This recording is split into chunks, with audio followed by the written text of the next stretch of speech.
You dumb, beautiful fucker. Who wants to be in America's slash fic with Abraham Lincoln? Louisiana Purchase, that's a name. You need to really get off my balls, okay? I'm gonna kick your ass. Also, why was Michelangelo so stinky? Ew.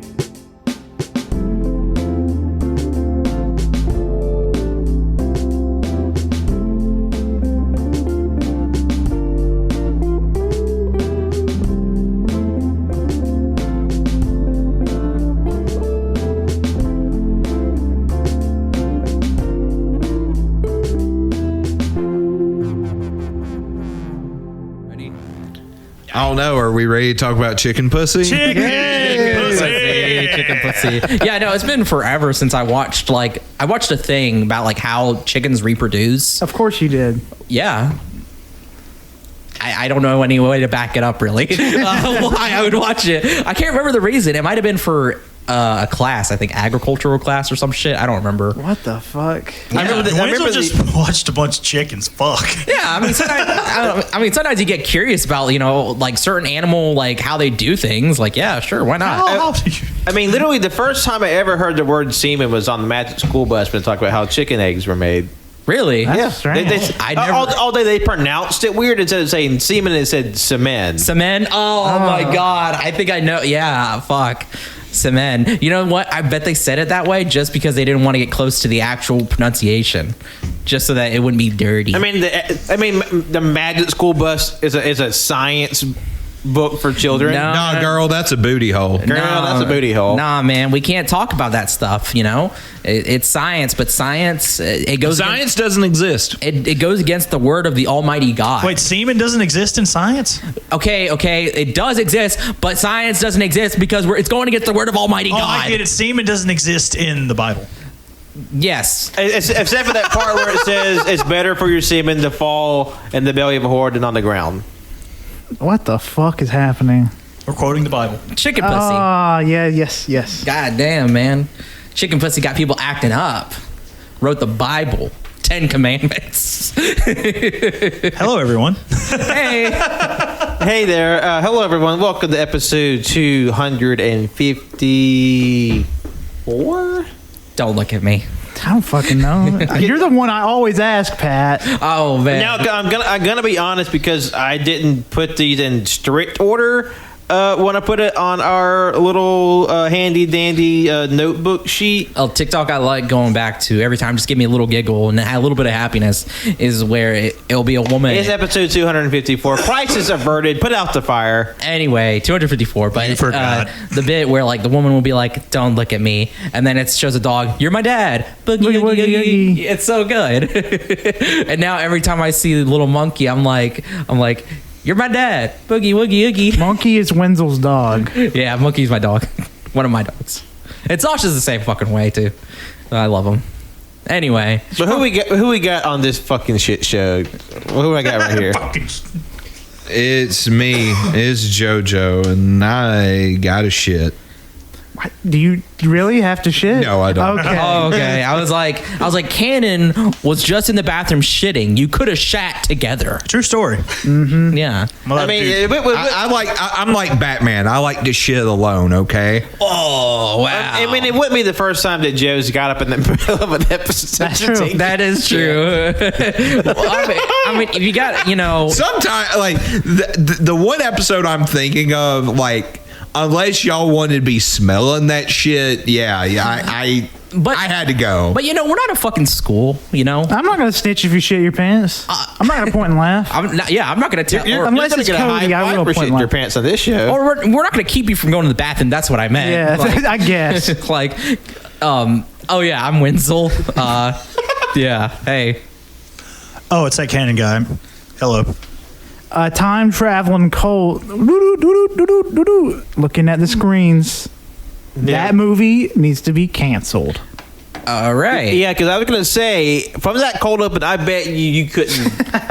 I tried. Yes, I what tried. we were talking about today. No way, man. No way. Absolutely not. Not in a million years.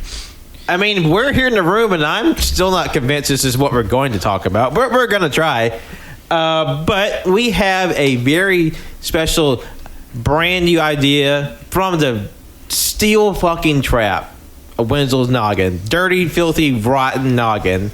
And I'm going to let him elaborate that. Wenzel, if you would. I got nothing, man. Shaking his head no. I got nothing. I don't know what you want me to talk about. Somewhere No between thoughts. the upstairs and the downstairs, he just lost it. There was a fucking disconnect. Okay. So I got inspiration of this from multiple sources. Basically, Canon at some he just messaged in the chat, was like, this is my list of movies that for every from every year of my life, for how old they've been, that are my favorite. And then I was like, fuck, that's a good idea. So I made my own list of movies. So I started from 1998 until 2020 because I didn't want to include 2021, so that's why I included my birth year to equal my age, which is 23. So 23 movies, one movie for each year I've been alive. And I was like, oh, fuck, this is pretty, I forgot all these movies came out. And then I was like, what about movies from these years that I haven't seen? And then I made that list, and I was like, this is pretty sick-ass list. 46 movies, so, half of them I've seen, great. Other half I haven't. And then we have a meeting for our podcast, finally, to plan shit out. And I was like, this would be kind of a fun fucking series to do. I don't know what to call it because we kept saying different names for it, and it's like we couldn't really come up with a snazzy name. But did you? By the time this episode comes out, it will have an official name. It hopefully. Frauding through the years, jerking off as a group together through the movies. That's so fucking dirty. Can you calm down? Okay, chicken pussy. And yeah, that's what we're gonna talk about right now. This is basically an episode 0. JoJo's fucking losing it. I don't know. It was just the way Colt said, okay, chicken pussy. I don't even know. I might be feeling it right now, Mr. Krabs, but that just hit me in a way that I just thought was funny as shit. Fair. I don't even know if we have the context for that in this episode, but you know what? It doesn't need it. Does not need it. Doesn't need it. Cannon's losing it too. Oh my God! There's a grocery store somewhere that is offering up chicken breasts that look like vaginas. Chicken pussy. Yes. And Colt sent it in. It was Colt. Colt that fucking sent it, and we all lost our minds about it. Pat said he's gonna go. Pat said he's gonna start acting, or he's fucking acting stupid. It's scary how Chicken pussy got me acting stupid, y'all. It's scary. It's scary how close to the real thing these fucking things look. It's insane. It's a good fucking picture. It's a good picture. But that's not what this episode is. Chicken pussy! Because I can promise you, I can't put chicken pussy as the episode title. You can't, and it got so loud for a second It there. really did. No, it's fine. It's just combined fucking coughing. It's so good. Coughing in stereo. Oh yeah, air pipe. like we do the fucking predator handshake. As you're fucking coughing. Which was just a few episodes ago where JoJo and Cannon led the show by themselves, and a third of it is just coughing. Fuck, that's so good. Hey, we aim to please on this show. That's good. We're catering to the very specific niche audience of people who love coughing ASMR. Or people That's the thing. Really? Yeah, it's a fetish. Oh, well, that makes sense. Of course it is. Okay. Why wouldn't it be? That was episode 238, straight shit in full diaper edition. Oh, nice. Go listen to that. I bet that's a fun time. Especially if it's your kink, you might get off. Or if you also have a coughing problem. There's finally people like me. People listen to Coughing representation. We need it in Hollywood. See, what y'all don't know is that we're actually the #1 podcast at the tuberculosis ward. what? We did it. We fucking did it. Hey, everybody, I get ready. 2022. It's the Consumption Cast World Tour. Yeah. Oh man. Anyway, We should talk about what we're doing. This is episode 0. So basically, everybody. Yeah, we're starting from episode 0. Starting this bitch from ground one. We'll do better this time. I swear. Yeah. episode 0, where we're just gonna we're gonna go over our lists. We're gonna go over like our expectations. You know, I know for a lot of people here, this is gonna be the first time talking about their list, so there'll be surprises. Obviously, first time hearing it. And our expectations, what's going to be our first episode. When that will come out, I don't know, but that's why we're doing this episode 0, to give us some buffer, because I thought of this as a way for us to get together, to watch movies. If anybody has a 100 movie challenge, you know, it can add stuff to their list, you know, just get us like good friend times, you know? Yeah. Hell yeah. So yeah, we'll, our first episode will be whatever movies we have for our birth year, and I guess we just gotta get into it. Yep. Are we just going to go like around in a circle, or? Because there's people that have less movies. Like, I have the least amount of movies. And I would have the most, Yeah. correct? I mean, do we want to go and just age order? Yeah, we can do that. Canon first? Okay. Are we just going around that way? Or we'll go Cannon, then me, then Joe, then Wenzel, then Colt. I'm saying like we're doing one movie at a time. Yes. Right? Okay. Yeah. Hell yeah. Okay. So, oh no, I'm on the spot here. I'm a little Starting nervous. from your birth year, which is 1987. How old are you? I am 34 years old. 34. Oh, okay. 30. That's not bad. I will be no 35. quick math for everybody. Now, if you were born in 1986, I'd be so scared. Yeah, What? we'd have to kick you off. We don't like old people. Yeah, but no one asked what year Frank was born. Oh, no. Oh my God, no fucking way. Hey, don't talk about that. He is 25. He better be. All right, so I don't know. I mean, I just I made like a mini list in each year because, you know, also to keep tabs of the movies that I still want to see and whatnot. But so I guess if it's cool, I might have a few honorable mentions after my That's pick. fine. That's fine. But and so in 1987, I have decided to go with a film directed by Brian De Palma called The Untouchables. Oh, Oh, I've heard of that movie. Yeah, I'm a sucker for, like, you know, just like, you know, the wise guy movie, you know, like Goodfellas is one of, if not my favorite movie of all time. And I've never got to watch The Untouchables. It stars Kevin Costner, Sean Connery, Andy Garcia, Robert De Niro, and I believe it's supposed to be about an agent, Elliot Ness. I'm assuming this is like the action movie version of the story of Al Capone. I think so. Okay. Yeah. So, you know, based on a true story or inspired by however those rules work. But yeah, strangely enough, I have seen the ending because it was always on television, and you know, odds are I was waiting on something else to come on, but I've never seen the movie in its entirety. Okay. So it's like I still know nothing about how they got to that point. So I haven't seen the whole thing, and yeah, that's my pick for the year that I was born. Okay. All right, my first year I was born 1990, which means Tell I'm us your age. 31 at the time of this recording. Okay. All right. Nobody. And the movie I chose is directed by Jenny Livingston, and it's Paris is Burning. Oh wow. The very famous documentary about the ballroom culture.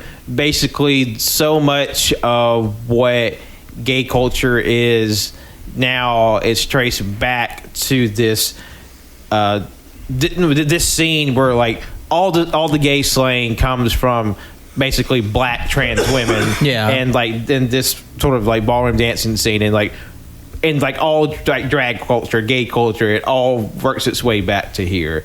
And this is like one of the, like, you know, Mount Rushmore, like just landmark in like queer cinema. Okay. And the documentary, but you know, Yeah. same difference. Yeah. Cool. Hell yeah. All right, JoJo. Alrighty, for my first year would be 1994. What's your age? 27. Damn. Damn, you're You gotta 27. think about that one. I forget how old I am. Is it weird that I might know your answer to this one? No, I don't know. 94. Ooh, that's a good one. 94 is pretty fucking stacked as far as movies go. but I just recently bought this Blu-ray, and I was like, you know what? This show will give me an excuse to do it. I decided to choose Drunken Master 2 or Legend of the Drunken Master. Oh, okay. It's widely considered one of, if not the best, Jackie Chan movie. I did get the original Chinese language version. So, Hell yeah. Okay. There's a big fight at the end of this movie with a ladder. Oh, I think I know what you're talking about. Yeah, as far as like stunt work, this is probably one of the most impressive in Jackie Chan's filmography. So I'm excited to check this one out. Okay, cool. All right. It's me, Wenzel. How you doing? All right, time to expose yourself, Wenzel. How old are you? 36. 23. I'm just 23. I'm 23. I turned 24 this year. My first movie, year 1998, is The Truman Show. Directed by Peter Weir. If you know anything about like pop culture and film culture, it's like you probably have heard of this or you've probably seen it. I have never seen it. So now this director, though, I have seen like one of his films. Actually, I've seen two of his fucking films. I've seen The Last Wave and The Year of Living Dangerously. Both are good films. So, I've heard good things about The Truman Show. So I'll probably like it. It stars Jim Carrey and part of a show that records every hour of his daily life. If you know anything, it's that. So I'm excited. Yeah. Oh man, that is a really good movie. I love it. Yeah, no. When I was like, man, what 1998 movies have I not seen that would be really good? And then I saw The Truman Show. I was like, oh fuck, I gotta watch The Truman Show now. Yeah, So, I think that and Eternal Sunshine are considered Jim Carrey's best performance. Hold on, JoJo. Sonic the Hedgehog. Sonic the Hedgehog. Ooh, good Eggman. Well, excuse the fuck out of me, I guess. Gotta put Sonic the Hedgehog in that list. Granted, you were asleep when Colt, Wenzel, and I were recording that episode. So although there was a funny bit, you knocked on the door. It's like, what are y'all doing? It's like, none of your business. It was a good bit. But we'll be on deck for Sonic the Hedgehog 2 non-canon files coming at you eventually. Eventually, yeah. All right. All right. My name's Colt. I'm 14 years old and I was born in 2008. Wait, whoa. Wait a minute. That does not add up. No, I was born in 1999. I am currently 22 years old as of this recording. And my first movie doesn't have an happy title. It's called The Virgin Suicides, directed by Sofia Coppola. Oh, fuck. Okay. Starting strong. I wanted to watch this because she's the daughter of Francis Ford Coppola, the director of The Godfathers. Yeah. And she's a terrible actress. But this movie got good reviews. She's terrible in Godfather 3. She's really bad. Oh yeah, she has like one of the most horrendous performances in that movie, and she's a pretty acclaimed director. Yeah, I was about to say it sounds because I've heard good things about her directorial stuff. I didn't know she was an actress. And that I went with one of her better reviewing movies, Yeah. and it just happened to be in the year I was born. Don't know shit about it. It sounds like a bunch of virgin suicides.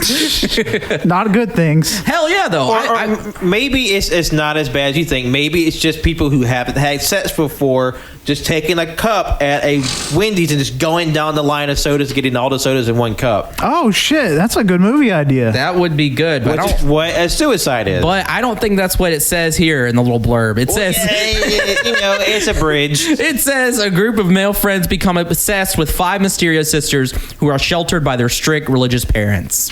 So I don't think that has anything to do with getting. They might go to a McDonald's. Who knows? It's a long movie. It stars Kirsten Dunst. Oh, James Woods in it. I didn't know that. Yeah, he's probably gonna say something really offensive. Hayden Christensen? I didn't know he was in there. He's in there. What the fuck? Danny DeVito? Okay. This is a weirdly stacked movie. You say that, but like the rest of the cast, I have no idea. Kathleen Turner, I think I know her. That still got some good names. Yeah, in some there. good names though. Hell yeah. I've been wanting to watch The Virgin Suicides for a bit, so hell yeah. Alrighty.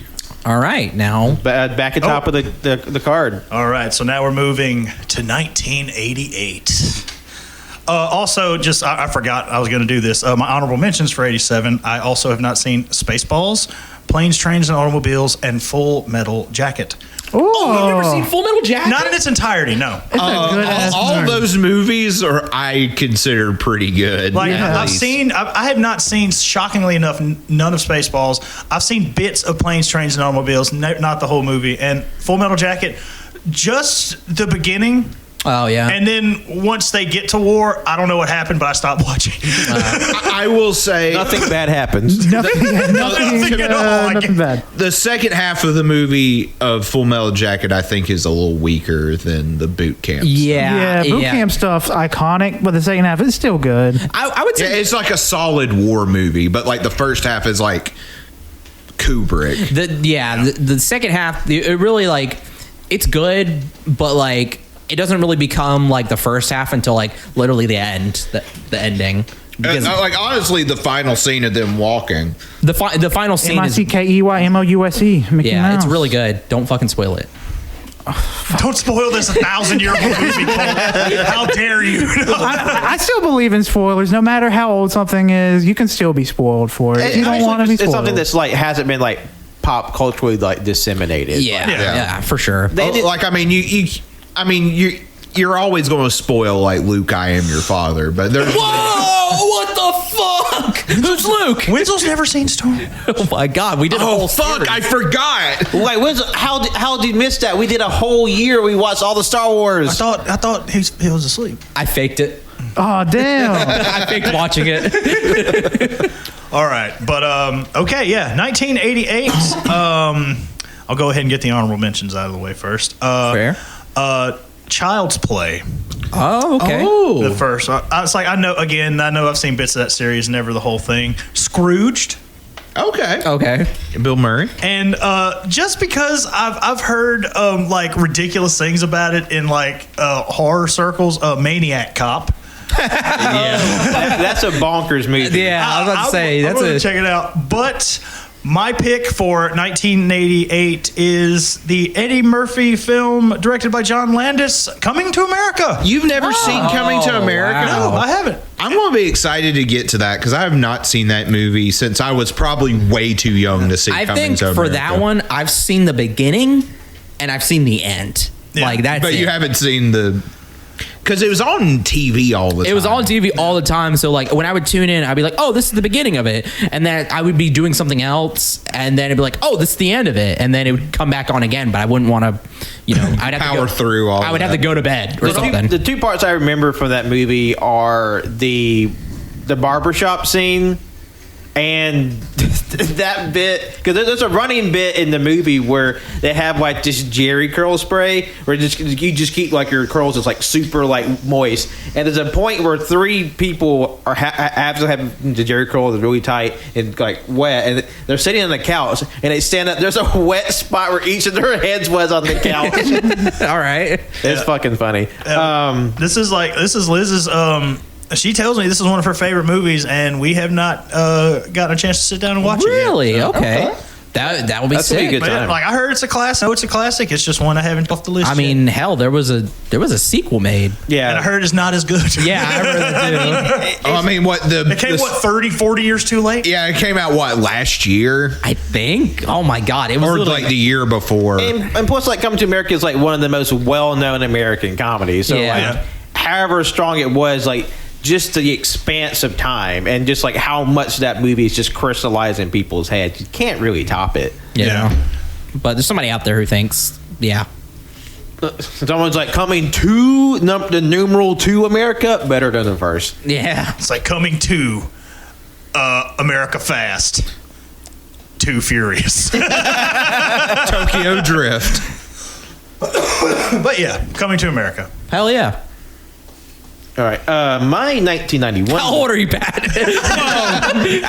47 now. Because actually, when I was looking like trying to pick a movie for each year, it's like I've been alive too long. 31 years, 31 movies. This is a madman's endeavor.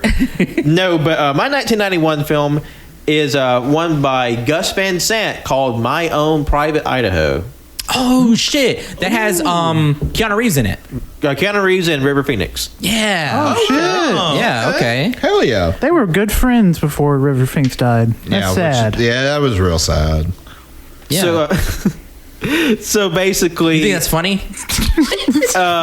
basically the Sorry. movie is it's a very loose adaptation of Shakespeare's Henry IV. Oh, okay. Oh, wow. I've seen it because I see Keanu Reeves on it, and I think it's a Criterion edition. I think you're right. Yeah. Yeah, hell yeah. So, because like River Phoenix plays a gay hustler with narcolepsy, and Keanu Reeves plays the rebellious son of a mayor, and they sort of team up and just have this cross country adventure. Oh, cool. That sounds fun. That sounds fun. Yeah, it sounds like a little bit of slice of life, and a little bit of escapades. Or Also, I don't know. the top review on Letterboxd is just simply "sad gays, the backbone of our society." Damn. Okay. Alrighty, for 1995. This one is kind of in flux because the movie I picked is notoriously hard to find. Like, if we find it, it's probably going to be on like some like Reddit link or something like that. It's called The Doom Generation. The Doom Generation. Yeah, it's from director Greg Araki, I think is his name. Wait, Doom or Dune? Doom, as in D-O-O-M. I was gonna say, if it was Dune, having a guy named Iraqi is like kind of fucking on point. Yeah, the Dune Generation is like the 39th Dune novel coming out this year. Fuck. So Doom, D-O-O-M. Yeah, it has a Rose McGowan, James Duvall, and it's about these two guys who really want to fuck each other, but they don't because this is technically like a straight movie. But it's from a guy who was like very prominent in the new gay cinema movement. Oh, okay. But he just made like probably the most homosexual heterosexual movie. Yeah. All right. And I've heard it is something, so I'm excited to see. Because what I that is. remember listening to the Boulet brothers do an interview with Rose McGowan, and she said she remembered I think I remember that movie pretty fondly. And I know her career's getting a little trepidatious, but I think she remembers that one as a highlight. Wow, pre-owned and new copies of this movie on eBay do not come cheap. Yeah, like it is like notoriously out of print and hard to find. But you know what? Here lately, I've become a slut for out of print movies.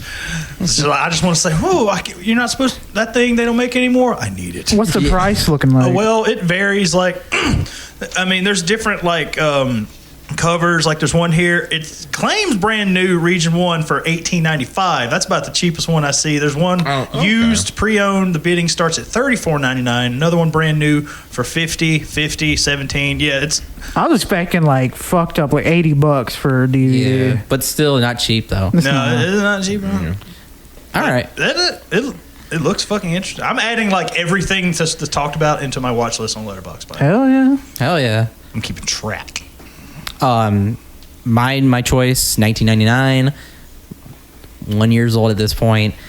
Being John Malkovich, Oh my god, that is such a good movie. directed by Spike Jonze. I've never seen it. I've heard about it. It looks fucking wacky. I think you're going to really enjoy it. It stars John Cusack, John Malkovich, Cameron Diaz, Charlie Sheen, huh? Yeah, it stars Charlie them, Sheen's and it's about Wow. Huh? Really? He was a good actor before stuff No, he happened. is, or he was. Well, you just got to watch the movie. Okay, but yeah, it just talks about, or the little blurb here is that unsuccessful puppeteer Craig finds a portal into the head of actor John Malkovich, and that's like. It's such a bizarre sounding movie because whenever I heard the title Being John Malkovich, I was like, is it like a doc or something like about the guy? No, it's like it's about John Malkovich, but it's like in like a fictitious sense, obviously. Yeah, John Malkovich is a character in the movie. Yeah, which is He's playing himself. It is like only someone of Charlie Kaufman's status could pull that off. Yeah. Okay. And John Malkovich is the right amount of celebrity for this type of story. Yeah, because someone who's well known, but not like an A tier actor. Because I feel like if it was someone like Brad Pitt or somebody, yeah, or like in today's terms, like The Rock or something, it wouldn't have the same effect. Yeah. Okay.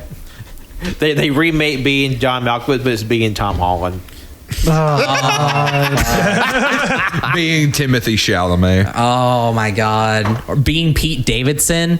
I Shut the fuck I could up. see that being made. Being David Arquette. Okay, that'd be kind of cool. We will personally fund that movie. I will take my fucking money, David. Jesus. I got $3. Hey, do you think we could get David on the show? I'm directly tagging him in this episode. He's not going to know what the fuck's up. I was like, go to this timestamp. Here, y'all mark this right now. This timestamp. Okay. But yeah. My turn. My next year is the year 2000. I picked the movie Snatch, directed by Guy Ritchie. Oh, okay. I loved Trainspotting, which is another movie that Guy Ritchie's directed. So that's why I picked this one. I was like, this one's got a good score, and it stars Benicio del Toro and Brad Pitt. Very good. They got one smelly man and another cool dude, so I want to watch that. And very appropriate to this week's cold open because snatch is another word for vagina. Thank you, Pat. Thank you. In case you didn't know. In case you didn't know. Just in case, All right, cool. That's like, I guess, year 2, but technically year 1 for us. So yeah, on to the next ones. Oh, is it my turn again already? Oh, shit. Yeah. That's why I was looking at you. Oh, sorry. Anyway, 90 was a weird one. Like, I would like to preface by saying I started making my list just scrolling on Wikipedia, which I eventually said fuck it because Pat had a better idea and going by letterbox and searching by year. And I had, like, posters to go by that time, too, as well. So, because, like just seeing a name, like just that, I'm like, I don't know what it is, but if I see a poster, I'll be like, oh, okay, I know that movie. But in 1990, in the honorable mentions at least, I had Arachnophobia and Flatliners. Oh. Okay. God, I remember Arachnophobia freaking me the fuck out as a kid. Yeah. It's John Goodman, right? Isn't he in that? Jeff Daniels is in it. Oh, Jeff Daniels. Oh, wait, I'm thinking of Matinee. That's what I'm thinking of. I don't know why I get those crisscrossed. But my pick for 1990 is Misery. Oh, nice. Hell yeah. Yeah, Good movie. Never seen it. Stephen King book, correct? Yep. Yeah. And then movie, never got around to that one. And of course, you've seen the famous foot scene, You which always makes you see it. fucking every time. Yeah. Yep. It's still very rough. I watched it last year and it fucking rules. Kathy Bates, very cool. Oh, Psychotic. she's great. And like damn near everything. This is a public health crisis. We need to lock up Kathy Bates. We need to lock her up. Damn. Fuck you, Kathy Bates. She's a serial foot stomper. And crazy. Oh, fuck, just like in Polyester. Oh, fuck, that's in polyester. Yeah. Damn, Kathy Bates, you bitch. I'm sorry. No. She's probably a very nice person. Yeah, okay. Yeah, we just lost a follower, Wenzel. Thanks. fuck. God damn it. I'm sorry. I didn't mean it. Anyway, Misery. That's going to be a fun time. All right. I actually had 2 for 1992 because I wasn't sure like what the rules were. If it was a movie that I quote had seen, but it had been so long, it might as well have not been seen. But the first one that came to mind from 1992 is a movie I probably saw way too young, but Death Becomes Her. Yes! Oh, yes! Starring Bruce Willis, Meryl Streep, and Goldie Hawn. Oh, Death Becomes Her. All right. Which is it's about this feud between Goldie Hawn and Meryl Streep's character, and them keeping up appearances, and they get introduced to this like magical serum that induces everlasting beauty and everlasting life, but then that just sort of keeps their feud running perpetually, and their sort of story spirals into like chaos and misery, and like it gets fucking wild. There's a very famous scene at the crescendo of the movie that I was like, when I saw the kid, fucked me up. All right. It's directed by Robert It's a very Zemeckis. famous movie, and I've been very interested to rewatch it. Okay, Robert Zemeckis. That's crazy. Cool. Alrighty, 1996. Oh, sorry, and then the alternate one was Rebels of a Neon God. Tsai Ming Liang. Yeah, fuck yeah, dude. About these two young boys who kind of gravitate toward each other, and it sort of gets lost in like hero worship and like violence. But that was my alternate. Hell Sorry, yeah. Nice. 1996, I decided to go with the Wachowskis' debut, Bound, the lesbian neo-noir movie. Oh, bitch! I was looking at that one too. So, yeah. Sorry, Gina Gershon and Jennifer Tilly. Yes. Holy Oh, shit! okay. I didn't know the Wachowskis did that. Christopher Maloney's in this movie. With his fat Ooh. donkey ass. With his fucking dog. Is he cake? Now I gotta watch it. Holy shit! I like that one. There's another TikTok, I think, or maybe a reel, I don't know, where somebody, it just shows a picture of a guy with a thick ass bowling, and then he shows it to the fucking seals, and the seal's like, "What'd you think? What you think?" And the seal, being a fucking seal, just like boop. Yeah. But yeah, I've people say this is one of their best. I'm excited to see. Hell yeah. Me too. I want to. Yeah, I want to see it. All right. This movie led to The Matrix, so let's. Yeah. Like I remember seeing that poster like when I was young, and like maybe seeing bits of it on Channel 7 when I was a child. That was HBO. And it's like, oh, I'm not supposed to be watching this. Yeah, they got porn on there. I mean, it's a pretty steamy poster, at least on the Letterboxd edition. Mm-hmm. Hell yeah, dude. So for mine, 2000. I think you two have seen it. Pat and JoJo. In the Mood for Love Yes. by Wong Kar-wai. Yeah. And God, it's such a good movie. That's one of my favorite movies I've seen this year, like bar none. yeah, which by the time we probably get to this, it'll be a little bit after you've seen it. So good rewatch, I think. And we did an episode where you guys talked about it. It was a banter episode, I think. Yeah, in the mood for banter. Yeah, where we in the talked mood about for where we banter. watched it. Okay, go listen to that episode, or if you have listened to it, you already know this movie. So I'm very excited to see it. It's been on my watch list even before you guys watched it. So I'm very excited. It's one of my favorite Criterions. Hell yeah. My movie for 2001, the year the Twin Towers fell, is Always The Others. never forget. Directed by Alejandro Amenabar. I don't know shit about this movie. It's just that it's got like a 3.7 on Letterboxd, and it's a horror movie, and I was just feeling it in 2001. I was too sad thinking about the Twin Towers. The- Wait, it's what called was the movie again? Others. The Others. Is this Nicole Kidman? Yes. Oh, Nicole- okay. The other Nicole Kidman, I remember that one. Oh came wow, out. you unearthed some. Christopher Eccleston. Oh, Doctor Who. Yeah. I gotta ask: have all of your choices been based off of the Letterboxd score alone? No. Okay, just making sure. Because I think that was like 3 for 3 there. I think, but still not a bad way to go about it. I mean, hell, high score is a high score. Yeah. Okay. This looks cool. I remember seeing stuff about this. Back I have never heard of this fucking movie. I so- haven't either. It's the first time I saw it. I thought it was like The Signs, Yeah. but it's not. Oh, okay. All right, cool. So, y'all ready for some funny shit? Yeah. Yes. Let's go. I completely skipped a year. Oops. All right. I just realized it. I skipped 89 completely. So, back in time. Oh, wow. That's really funny with this one. The honorable mentions for 1989 are the Tom Hanks joint The Burbs, That's a well-known one. Major League, Okay. Okay. Great Balls of Fire, because I want to see Dennis Quaid play Jerry Lee Lewis.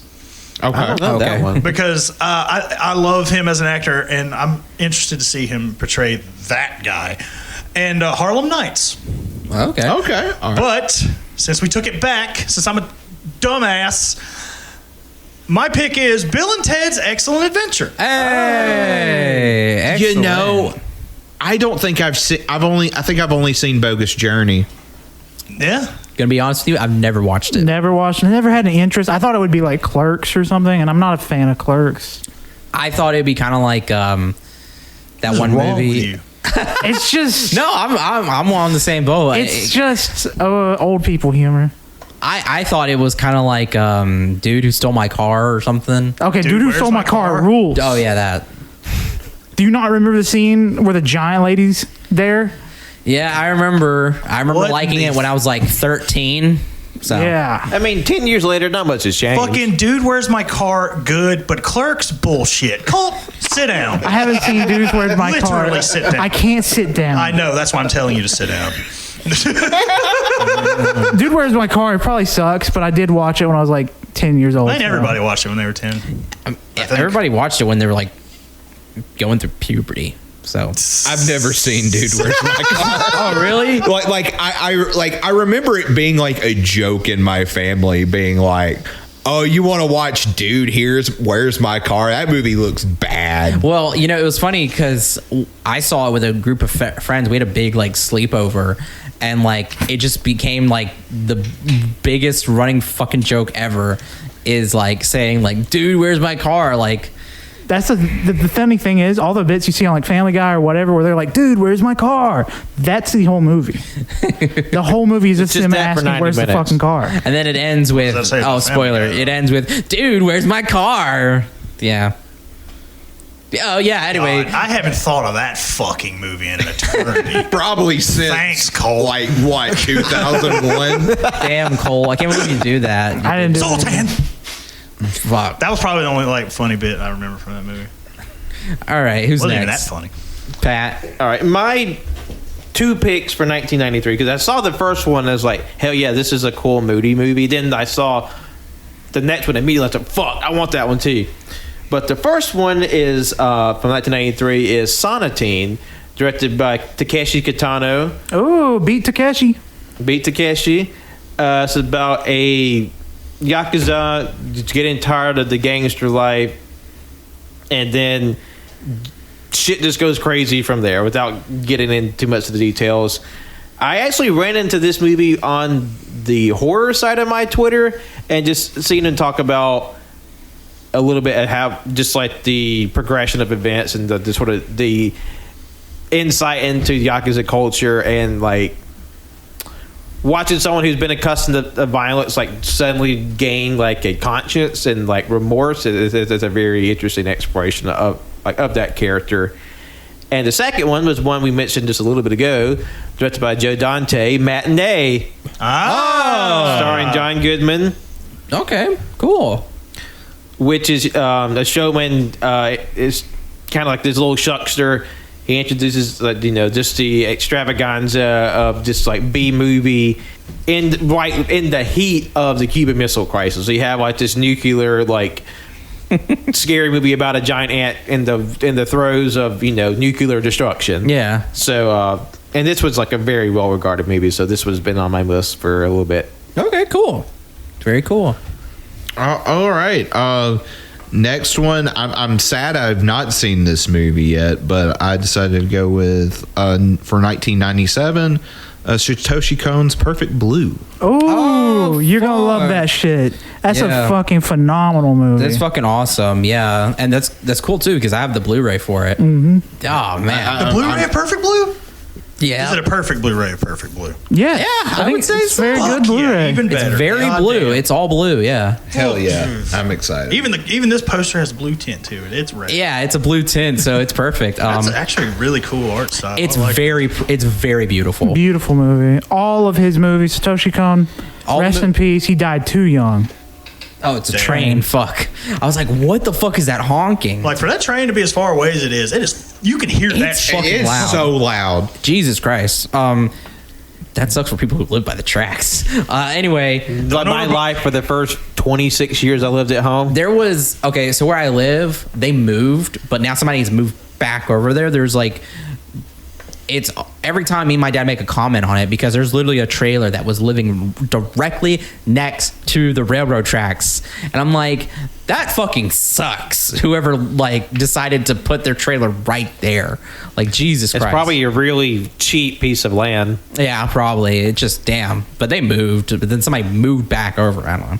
Anyway, so this is 2001 for me. Never forget. My choice is the Royal Tenenbaums. by Wes Anderson. Oh yeah. Yeah, it's Wes Anderson. I want to go through his filmography, and when I was like, for years, I was like, fuck, he has like so many movies come out in years, and I'm like, I don't want to keep doing Wes Anderson for each one. So like, I for this year I chose Royal Tenenbaums, and yeah, I'm excited to see it. It's Wes Anderson again. I don't know what it's about, but it's about I assume a family, and that's all I'm gonna say. That's all I'm gonna do. It's a family picture. A family picture. My movie for 2002 is the movie directed by Christopher Nolan, Insomnia. Oh yeah, hell yeah. I've seen parts of that movie. Starring Al Pacino, Robin Williams, Hilary Swank. It's got some big names. Big names, yeah. I've been wanting to see that again, trying to go through filmographies, and hell yeah, dude. Nolan's one of my favorite directors, so I can't see myself hating this. Fair Unless he just like says, fuck you, Colt, I'm gonna kill you.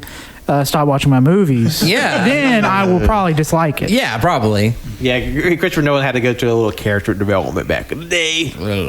Oh man, I'll go and say that was in my honorable mentions for 02. Oh, cool. Yeah, All right. I do want to check that one out. But now we're back on track here. Now we're in 1991. 91. Now we got for the honorable mentions here, we got a couple of Bruce Willis joints when he was actually trying. There was a time. Yeah, there was a time. I don't know much about these films, but I've always wanted to check them out. They've been in my Netflix watch list on and off, because I added them and then they would be taken off, and then I would go back and be like, oh, wait, it's back. But Hudson Hawk and The Last Boy Scout. I haven't seen either of those, one or two. Also, honorable mention, Bill and Ted's Bogus Journey. I haven't seen any of the Bill and Ted movies, but I've always I didn't really have any, like Colt said, I didn't have a desire to check them out when I was younger, and really didn't have a desire to watch it until I found out there was a third one coming out. So I was like, fuck it, might as well. It already came out. Yeah, I know. I haven't seen any of them your yet. desire came like last year or whatever. Pretty new on. And I remember that one scene, like the famous clip where one of them is like an android and they're like ripping the like mouth off. That freaked me out as a kid. I was like, whoa, fuck that. But my pick for 1991, and y'all had a time watching it, and after hearing y'all's time watching it, I had to. Barton Fink. Barton Fink is so good. Yeah. It is honestly the most underrated Coen Brothers movie. And also, you're gonna shit your pants. I'm ready for full dive. We were not ready for the turns that movie took. But it is legitimately like a great movie. Solid 4 on Letterboxd. Hell yeah. Yeah. One of my favorite that year we watched. Hell yeah. Except for that. All right. My next one is from 1994, directed by Stephen Elliott. The Adventures of Priscilla, Queen of the Desert, another landmark in queer cinema. It's about two drag queens, one played by Hugo Weaving, the other played by Guy Pearce. And along with them is on a journey, it's a trans woman played by Terrence Stamp. And it basically, they're just on a journey through the desert to get to their gigs, and then just learn a lot about, the nature of the country, how people react to queer individuals, and it's broadening their own horizons and the horizons of those around them. Okay. Alrighty. 1998. I remember seeing this movie everywhere when I was younger and always wanted to check it out. But this movie called Run, Lola, Run. Oh, okay, damn. Never heard of it. I don't know. No, I don't want to watch the fucking trailer. But yeah, that's a poster. Oh, cool. Okay. I don't know what it's about. It just looked cool. Very 90s. Yeah, It's very like late 90s. Like the guy who directed it, he's friends with the Wachowskis, so I know. I think from what I remember, that movie, it's about the titular Lola. She has to save her boyfriend, who's like captured by some bad folks. Yeah, and she the only way she can get what she needs to do and get what they need is she has to run everywhere she goes. And it's quite famous for having like multiple endings. Huh. Oh, okay. All right. Or infamous, depending on who you talk to. Yeah. All right. So 2002, after 9/11, Never forget. Never forget. My choice was City of God, directed by Fernando Morales and Katia Lund. I think that's how you said their names. I'm not sure. So Colt and Tanner have been telling me for years now that I need to watch this movie, and it's been on my watch list forever. And it's like, they've also told me it's a very heavy movie. It is. So like I've always been kind of like scared to watch it, even though I've watched just as heavy movies, I assume. You've watched heavier movies. Heavy movies. But still, it's a heavy movie, so you have to be in the right headspace to just throw that on. Yeah, and and from what I'm reading, it takes place in Rio de Janeiro. Yeah. And I've heard like just how like I said, it's a heavy movie and involves like gang violence, I think. Yeah. I think I've heard. Yeah. So I've been interested to watch it for a while, so very excited. My turn. Yes. I picked for the year 2003 Memories of Murder, directed by Bong Joon-ho. Okay. Cool. Okay. All right. That so I'll go ahead and say my choice for 2003 was also Memories of Murder. Hey, Really? no, I'm just saying we finally got some overlap here. Yeah. So and like, Well, spoiler alert, that's mine for 2003 as well. oh wow. Spoil it. No. Okay, that's good because like you can go ahead, Cole. Sorry. It's another Bong Joon-ho movie. I want to watch all the movies, even the ones that are not regarded as great. I watched the movie where he fucking hung a dog from a leash. Didn't care for it. What was that? Barking Dogs Never Bite. Yes, I know you had like a fake dog, but good God, they made it to where that fake dog looked like it was suffering. I can't believe between everybody in this show that we've seen 3 movies where dogs have been lynched. I don't like it. I don't like it, man. But I hope they don't have it in Memories of Murder. Yeah, I hope so too. So that's cool. So, and there's like the rule. There really aren't many rules to this. It's, if there is overlap or double up like that, that's fine. I mean, That just I means think it's cool. Yeah. Whenever it comes to everyone watching that year, that means everybody gets a kiss. yeah. JoJo got it for me for my birthday. I think The Criterion of it, and it's been sitting there, and now get to see it. So Hell yeah. Embargoed, bitches. embargoed. I don't break embargoes. I enforce them. Hey, we only break embargoes by accident. Yeah, that's true. Y'all do. We're just like clumsy and capricious. I'm trying to think of the fucking punishment for Tanner because he broke those embargoes on. Not on purpose, but we told him. So you know what? I need a good punishment. Smack his nuts. Just No. like get him with a ruler and hold his nuts in one hand. Just go pow. Okay, maybe. Bailiff, smack, whack his pee-pee. Whoosh, ah! Yeah, amen. All right. Hell yeah.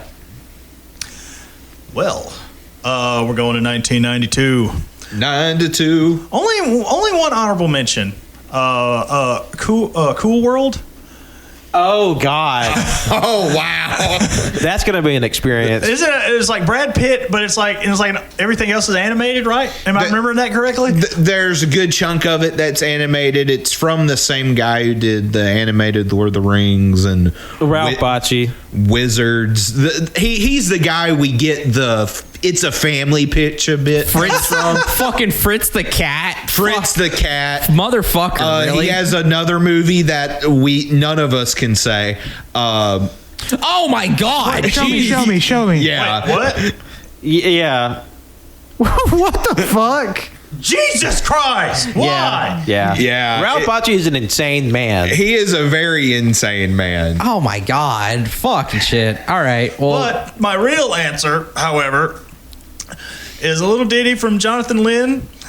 Strangely enough, has been sitting in our house for literal years now. We really need to get that back to its owner. It is My Cousin Vinny, starring I was Marissa expecting Tomei and Joe Pesci. we need to really get it back to that owner. I feel bad. Hanging out. I feel I mean, you. at this point, it's more hours than theirs.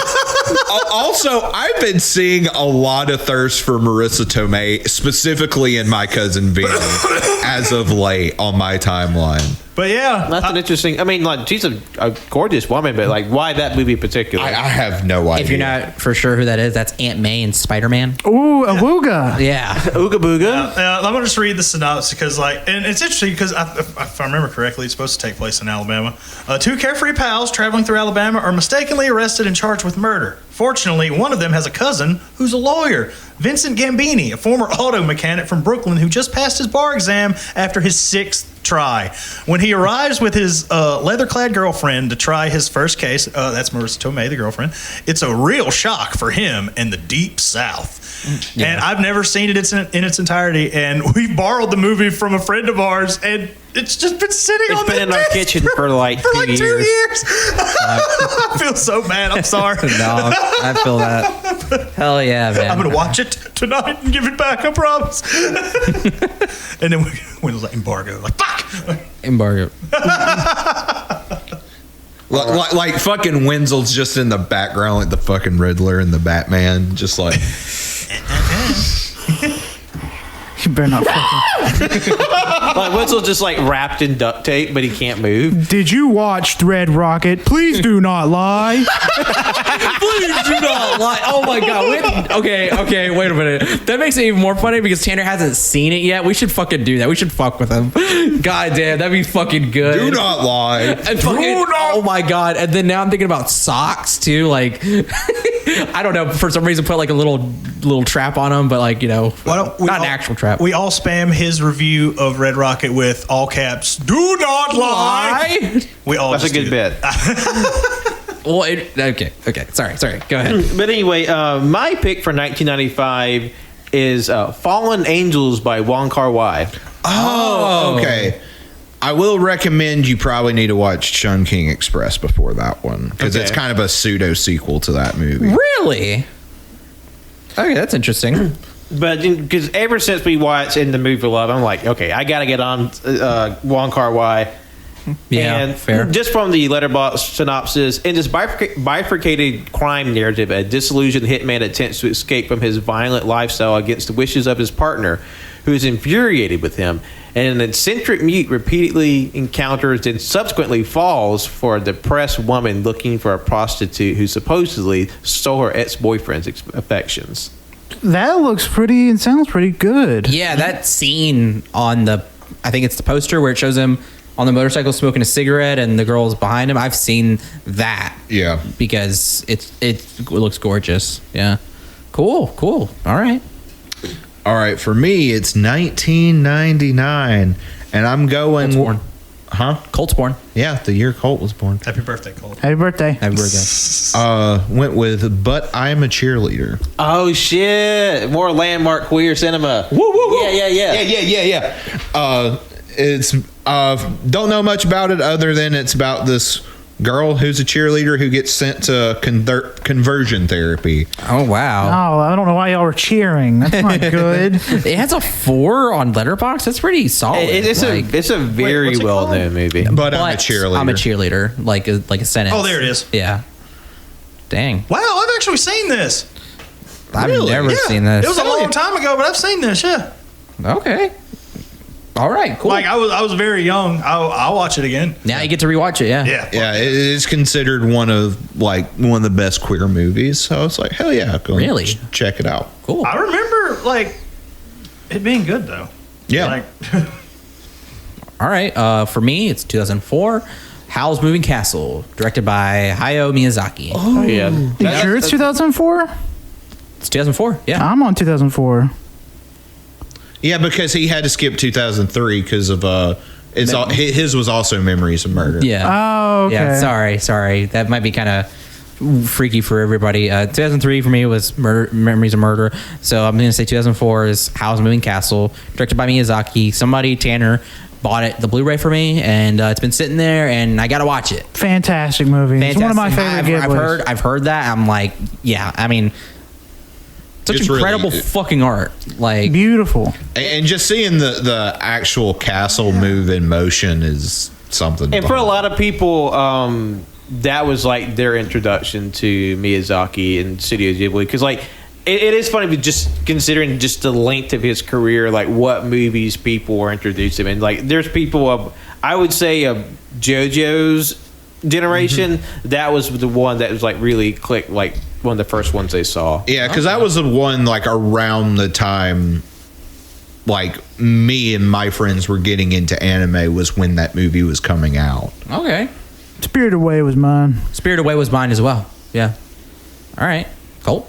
Oh yeah, my movie from 2004 is The Notebook, directed by Nick Cassavetes, starring Ryan Gosling and Rachel McAdams. Oh god, that movie's depressing as shit. Yeah, but Ryan Gosling's in it. Yeah, Ryan Gosling. Ryan Gosling is so handsome, you just forget all your troubles until the troubles catch up. What do you want? You know, I guess it's been in pop culture for so long. I guess I gotta watch it. You know, so. I've never seen it. Have you? No, I haven't. I've heard it's good. It's mid as fuck. I've heard many different things. I mean, the most famous thing you hear about is the feud, basically, or like how. I don't want to know anything about it. I don't want to know anything about it. I want to go in there blind. No, not that. The like after that film, it's Rachel McAdams, correct? Yes. Yeah. Yes. Rachel McAdams and Ryan Gosling fucking hate each other after that movie. They were like, that was like one of the most notable things is like off camera, it's like, yeah, on camera they looks like they're fucking in love. Off camera, they hated each other. They fucking hated each other. See, what happened was whenever they would go to kiss each other, they would just burp directly into each other's mouths. It's like on camera, lovers. Off camera, Tommy Lee Jones and Jim Carrey and Batman Forever. God, fuck. Can you imagine? I cannot sanction your buffoonery anymore. That's what Rachel McAdams said. But Nick Cassavetes directed that. Holy shit. Star of Face Off? Yeah. What Wow. the F? Holy shit. That's crazy to me. Sorry, I picked a movie that y'all seemed mad about. Oh, so Hey, no, I've seen The Notebook. I've never seen it. I've seen it. I've seen it, I and, mean- and it's a fine movie. I mean, Yeah, it's just it's all right. you said Ryan Gosling, so I got to see it. Yeah. So yeah. Ryan Gosling's No, great, man. it can't He's be his all over worst it. movie because it's not that. Only God knows that movie fucking sucks. Oh man, yeah, that movie. What year did that come out? I think 2011 or some shit. Damn it, that's my pick. No, I'm kidding. Oh, it's Nicholas. What's his name? Director of Drive. Winding Refn. Yeah. All right, so honorable mentions from night. Okay, that's weird. It was listed on 93 on the list I went by on Wikipedia, but it's listed as 92 on here. Fuck it, I'm gonna pick it anyway. My honorable mentions were Dead Alive, Ooh, yeah. Falling Down, and Philadelphia. Always wanted to see those films. Man, what's Philadelphia about again? Isn't it Tom Hanks? Yeah. And He has AIDS. Denzel yes, Washington. Denzel Washington. It's like a case about something. I don't know. Yeah.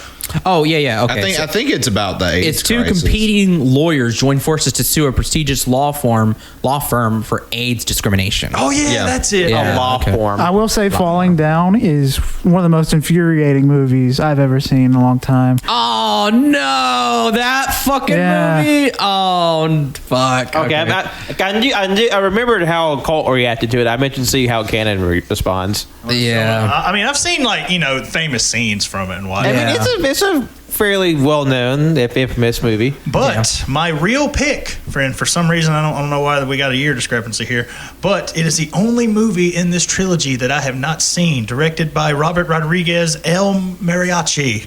Oh. Ooh, okay. Hell Nice. yeah. I'd seen Desperado, Once Upon a Time in Mexico, and didn't know that there was a first one until maybe a year or two after I saw Desperado. Yeah, because Antonio Banderas plays the main character from Desperate. the first movie, but he's not the main character in the first movie. Yeah, but it's the character's the same. But the guy who played the character in the first movie is a different character in Desperado. Oh, that's cool. But Desperado is a cool as fuck movie. I love Desperado. It's so I watched cool. it earlier this year. It's just slick. All right. Cool.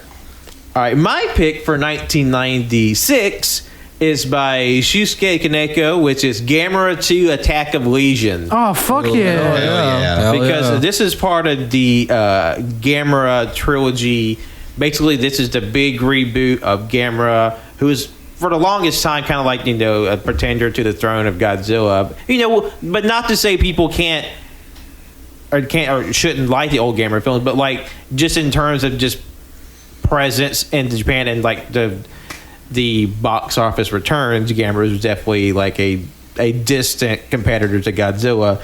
But this is when the Gamera series came back, and like this probably considered some of the strongest kaiju films ever made. Really? Hell yeah.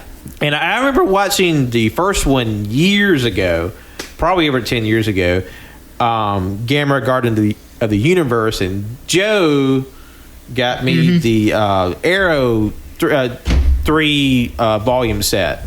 The 3 movies in this trilogy, and I love the first one. Can't wait to check out Gamera 2, and I actually have the physical copy, which gave me a reason to crack that bitch open. Yeah, I thought that would never come because it took I think a couple months to get here. Oh yeah, damn. But hey, hell yeah, man! I'm excited. I really want to see all those movies want to now. see it. Yeah. And plus, the suit for the Legion final form, it's like this kind of like this giant insect creature, and the behind the scenes of it, of like how it's operated, is very interesting because you have one performer in the front, like operating limbs on the front, and you have someone laying on their back for the lead thorax, is like operating limbs, but they both have like a little tiny monitor in front of them.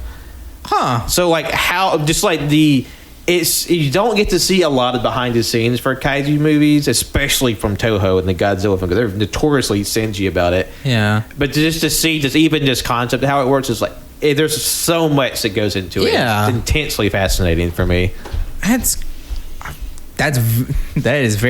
sounds very complex and uncomfortable. But I mean, because like the Haruo Nakajima, who did Godzilla in the original film, could only be Godzilla for 5 minutes before he would pass out from heat and exhaustion. God. And from the toxic fumes of the suit. Yeah. I mean, understandably so. Shit. Fucking crazy. Fucking wild. For me, 2000. And I'm going to butcher this, and I do not mean to. Amores Perros. It's from Alejandro Iñárritu. He's the guy who directed Birdman. Yeah. Okay. Oh God, The Revenant. Yeah. Movies like that. Apparently, it's a movie. It's Spanish language. It's split into like 3 sections. I will say, Colt, I'm sorry. Apparently, there's a lot of dog violence. What the fuck? Oh man. Why? Because I think there's like a section of this movie that's about like dog fighting. Fuck. So, Yeah, it says their lives are catapulted into unforeseen circumstances, instigated by the seemingly inconsequential destiny of a dog. All right. That's 4.1. It's probably good. All right. As long as one of the dogs not hanging by a rope. All right. 2005 for me is Corpse Bride, directed by Tim Burton and Mike Johnson. Very fun movie. I've been wanting to see it. It's a Tim Burton movie for a while, and I'm excited. Yeah. The emo kids at school fucking love that shit. Yeah. I remember when that movie came out. I was like, Lord, you can't tell these emo kids nothing. Mm-mm. I enjoyed it whenever I did watch it. It was a very fun movie. It's been probably 10 years since I watched it, so. Mm-hmm. Hell yeah. That was like early high school for me. I was like throwing it back. My movie for 2005, it seems like a less fun movie, I'll say that. It's directed by the famous David Cronenberg, A History of Violence. Oh. I don't know what that ooh means, but I just saw Cronenberg, and I was like, I like Cronenberg movies. That ooh means that was the last video ever printed on VHS. Okay. Really? That's an actual fact, yes. Fuck. That's cool. I was thinking of a different movie when I said ooh. I thought of American History X. Very different. Very different. I want to see this. I've seen it several times, and but I wasn't paying attention to like who directed things back then. I saw this in college, and wow, Cronenberg, that makes a lot of sense now. Wow, and I didn't know it was based on a comic book or a graphic novel. Yeah. It's pretty brutal. It's insane. All right, we're going to step away for a moment, refresh our drinks, deflate our bladders, and we'll get back to you in just a minute.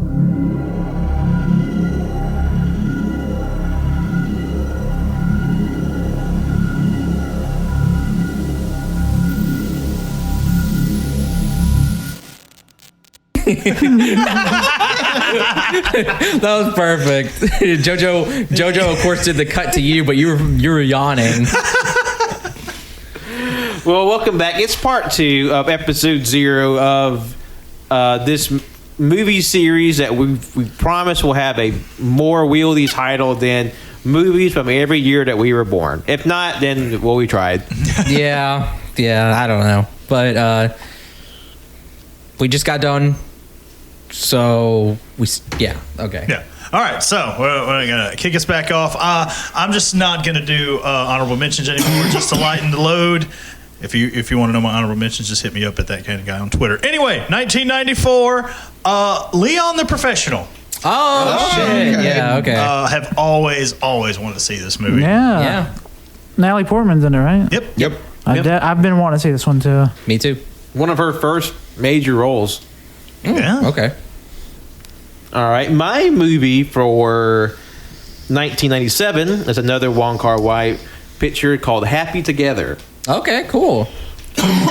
It's I'm actually not as familiar with that one. It's about a gay couple who take a trip to Argentina to sort of start over with a new life. But unfortunately, this sort of new beginning, it might actually be the start of an end because they find themselves drifting apart. And it's sort of like their journey together and their relationship. And like it, I can't imagine it'd be anything less than stellar, just considering his, pedigree of film. Yeah. Mm-hmm. All right. Cool. Alrighty, 2001. I decided. Never forget. Never forget. I decided to put at least one Coen Brothers movie on the list, and I decided to go with The Man Who Wasn't There, starring Billy Bob Thornton. It's kind of like a faux, like neo-noir sort of thing. It's black and white. So, yeah. Okay. Never heard of it. Never heard of it either. That's cool. Okay. Yeah. All right. So my year now is 2006. This movie I have seen. I should spoil, but it's been so long. Sorry, burp. It's a rewatch based. I guess it's a rewatch, but yeah. It's Children of Men. I've been wanting to see that Directed by movie. Alfonso Cuarón. I'm sorry. Alfonso It's been years since I've seen Cuarón. it. Cuarón. Okay. It's a movie you probably have seen or have heard memed about maybe or in bits and TV shows or whatever. But basically, it's about oh my god, the opening sequence is so fucking good. Anyway, it's about a man in a journey with a woman who is she's the first woman in it takes place in the future to actually be pregnant. Yeah. And he has to basically escort her or take her on a safe journey, and it's brutal, dark as fuck. You've watched it, Colt? Yeah, it's overrated as hell. I was about to say that. I was hearing all this hype about it. I was like, okay, let's see what this is about. It's fine. It stars Clive Owen, Julianne Moore, Michael Caine, Charlie Hunnam. Yeah, I've been wanting to watch. I've been wanting to rewatch it. I remember liking it the first time. So, yeah, damn, Colt. It also stars the Trunchbull from Matilda. She's a Oh, nurse. hell yeah. Oh, okay, I didn't realize cool. she was in there. All right. My turn. My movie for the year 2006 is Little Miss Sunshine, directed by Jonathan Dayton and Valerie Ferris. Okay. I have heard about this movie for years. I don't really know what it's about, but I want to watch it. It's got fucking Toni Collette, and I love Toni Collette. I'm all in. It's a movie. I'll say Oh, that. fuck, Paul Dano. Paul Dano's in there too? Yeah. And Steve Carell? It's a movie. Fuck. It is definitely a movie. Bryan Cranston. Okay. It's a pretty serious I have not death. seen this movie in Yeah. ages. I've never seen it, so hell yeah. It is a very dark comedy. Speaking of dark comedies, my pick for 1995 is Texas Chainsaw Massacre: The Next Generation. Hell yeah, brother! Fuck. God, I've been trying to evangelize Texas Chainsaw 4 to as many people as possible because it is one of the most butt-fuck movies that has ever been made. Fuck. All right. It's got fucking Renee Zellweger, Matthew McConaughey. Matthew McConaughey in one of his first movies, and the Illuminati's involved, and it goes off the deep end. Yeah, I heard it's bananas, and that's the only reason I want to see it. Fuck yeah. Okay. All right. All right, my pick from 1998, discarding my... I was born. This is where Happy Wenzel birthday. comes along. And speaking of curses, it's 1998's Ringu by Hideo Nakata. Oh, hell yeah. Yeah. I've never the seen. original Japanese version. Yeah, I've never seen the. I've never seen Never it. either. I've wanted to see it, even though it's been like parodied to hell. I mean, it's one of those things like you kind of know the gist, but like you to be able to go back and really experience, and like in a similar respect, like how I didn't know anything about Scream just from like the scary movies, Yeah. and then like actually seeing the originals like subject matter. It's like, yeah, this fucking rules. Is The Ring the one with the meowing little boy or the girl in the well? Girl in the Well. Girl in the Girl in the Well. Okay. That one's that's the Grudge. Okay. Ju-on. I love that poster. It's creepy. It's Oh, wow. scary as fuck. There's a really good poster I like. I think it's the one on Canopy and on Shudder. It's this great sort of like double image. You just see like this black shape that looks like they're screaming, but the mouth, or I guess the space where the mouth would be, is the girl. Yeah. It's a great double image. Hell yeah. Yeah, I've seen the American remake, and as far as like American remakes go, it's really good. Okay. Okay. No, 2002. I decided to go with a movie.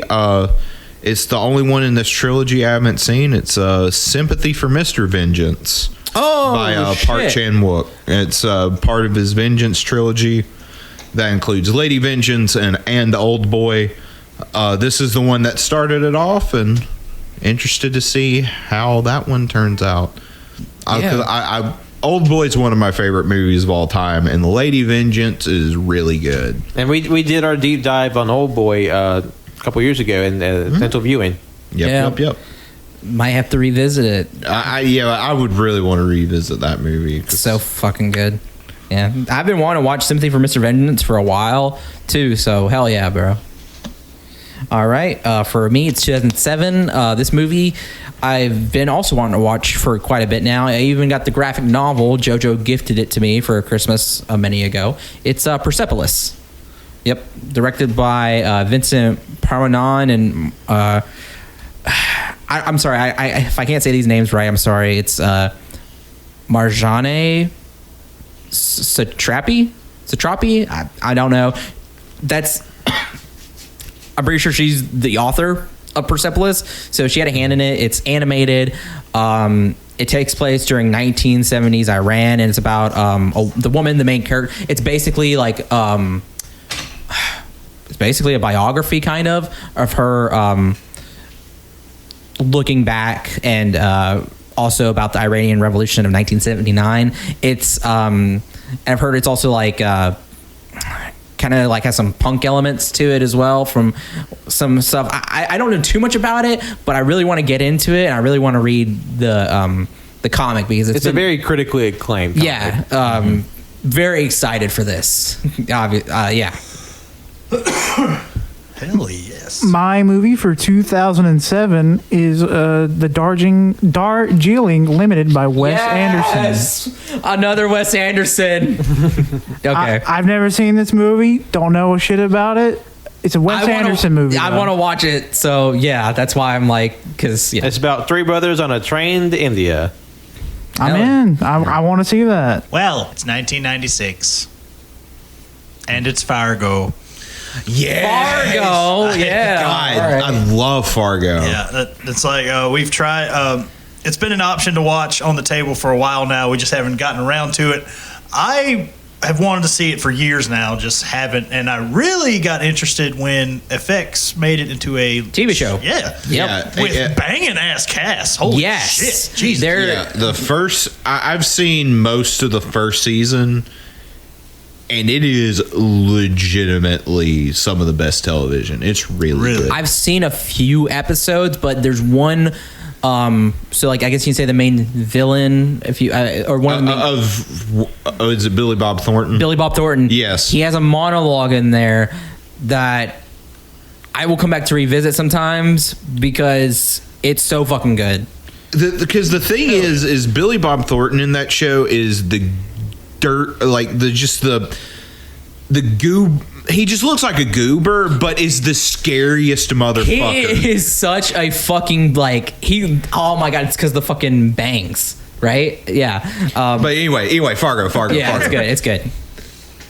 All right, my pick for 1999 is actually a Criterion that it was. born. Oh, I'm sorry. No, Colt was born. I was born. I was like, well, hold on. Anyway, it's a Criterion that was gifted to me.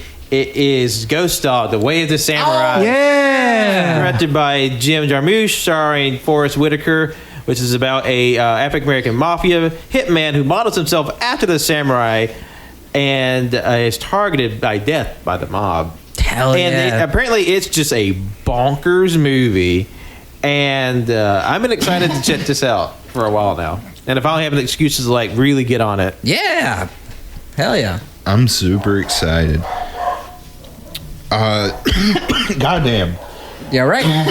No, I'm never okay. 2003. I remember I kind of had a hard time choosing between some of the picks for this one, but I decided to go with the movie starring Charlize Theron, Monster. Fuck, I almost picked this one. Fuck yeah, me too. Damn. So it's about that famous serial killer woman. Eileen Wuornos. I'm excited. God. Oh, hell yeah, dude. That was definitely one of the movies I watched at an age where I shouldn't have been watching it. Yeah. Wow, it is nuts. It's really good. It's directed by Patty Jenkins. I didn't know that. Yeah, I think that was like maybe not her first movie, but like her breakout movie. Okay. Damn. All right. Next up for me, it's 2008. This is directed by Martin McDonough. In Bruges. In Bruges? In Bruges. Yes. Sorry. Yeah. I feel like we talked about that Cannon's been recently. talking that one up. I adore that movie. Yeah. It's so good. It sounds like a good time from the blurb. Did I buy it? Do I own it? I don't even know. I think you do. Tanner talked about it for a little bit. So ever since then, I've been wanting to watch it. So yeah, I thought this is a good excuse. Sign me the fuck It up. has a stellar cast of Colin Farrell, Brendan Gleeson, Ralph Fiennes, Ralph Fiennes. Ralph Fiennes, and already there you got me. Like those are some stellar actors. Yeah, that's a stacked cast. Yeah. I don't know if I should explain it, but it's basically about two hitmen, and one of them is they're waiting for they're both waiting for their next mission, and the mission is revealed to one of them is not what it is expected. That's what it says.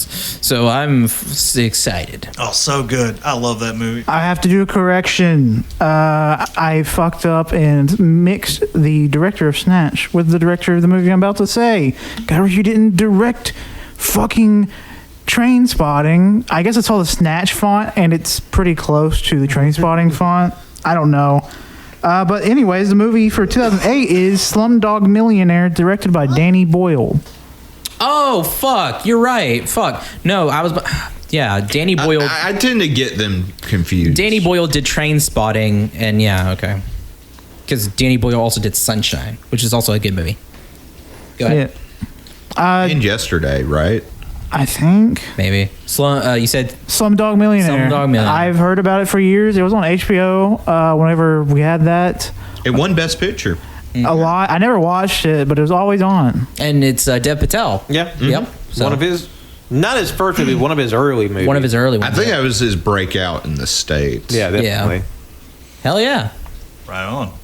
Also, Train Spotting was one of my honorable mentions for 96. I really want to watch that. It's a Train fucking Spotting good is movie. good. Yeah. But 97, I honestly enough, even I don't have any honorable mentions, even if I was to list them off. It is Paul Thomas Anderson's Boogie Nights. Oh, That's going to be a hoot and a holler. 'cause God, that is legitimately one of my favorite. Amazing movies. movie. Like, I heard y'all watching it. You but- heard us. Yes, I watching. heard y'all watching There it. is there are a couple like one take shots, but there's one about halfway through the movie that my jaw was on the floor. Man, yeah, JoJo let me borrow it, and I've been meaning to watch it. It's kind of intimidating with like how long it is. Yeah, this is like 2.5 hours. It flies though. It does, yeah. Yeah, okay. It's a really short. But good reason though to watch it finally. Oh yeah. Also, Twink John C. Reilly's in it. Yeah, his Twink John C. Reilly. Who knew? Whoever would think you'd say those two words? Yeah. All right. Cool. All right, my next pick was one I actually put on my watch list fairly recently.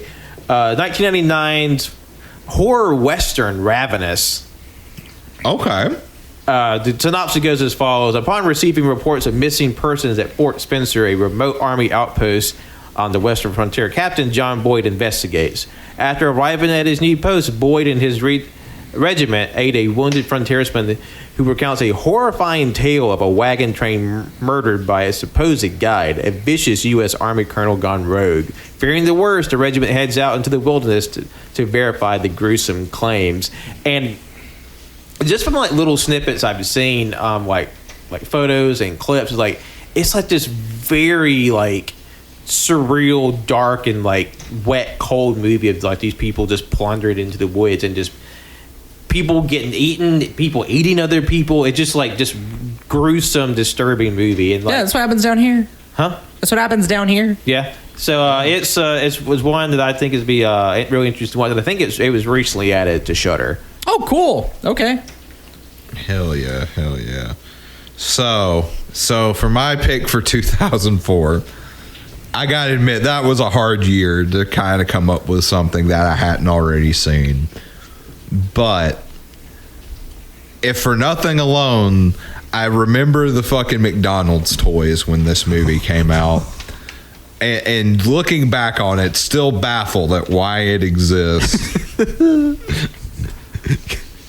Can y'all guess what this movie is? 2004. 2004, it's animated. 2004 and Over the Hedge.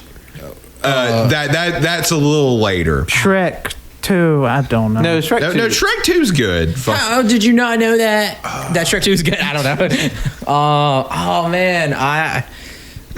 It's a bad movie? This is your bit movie? This is one of my bit movies. Is it a VeggieTales movie? No. Okay. Is it Hoodwinked?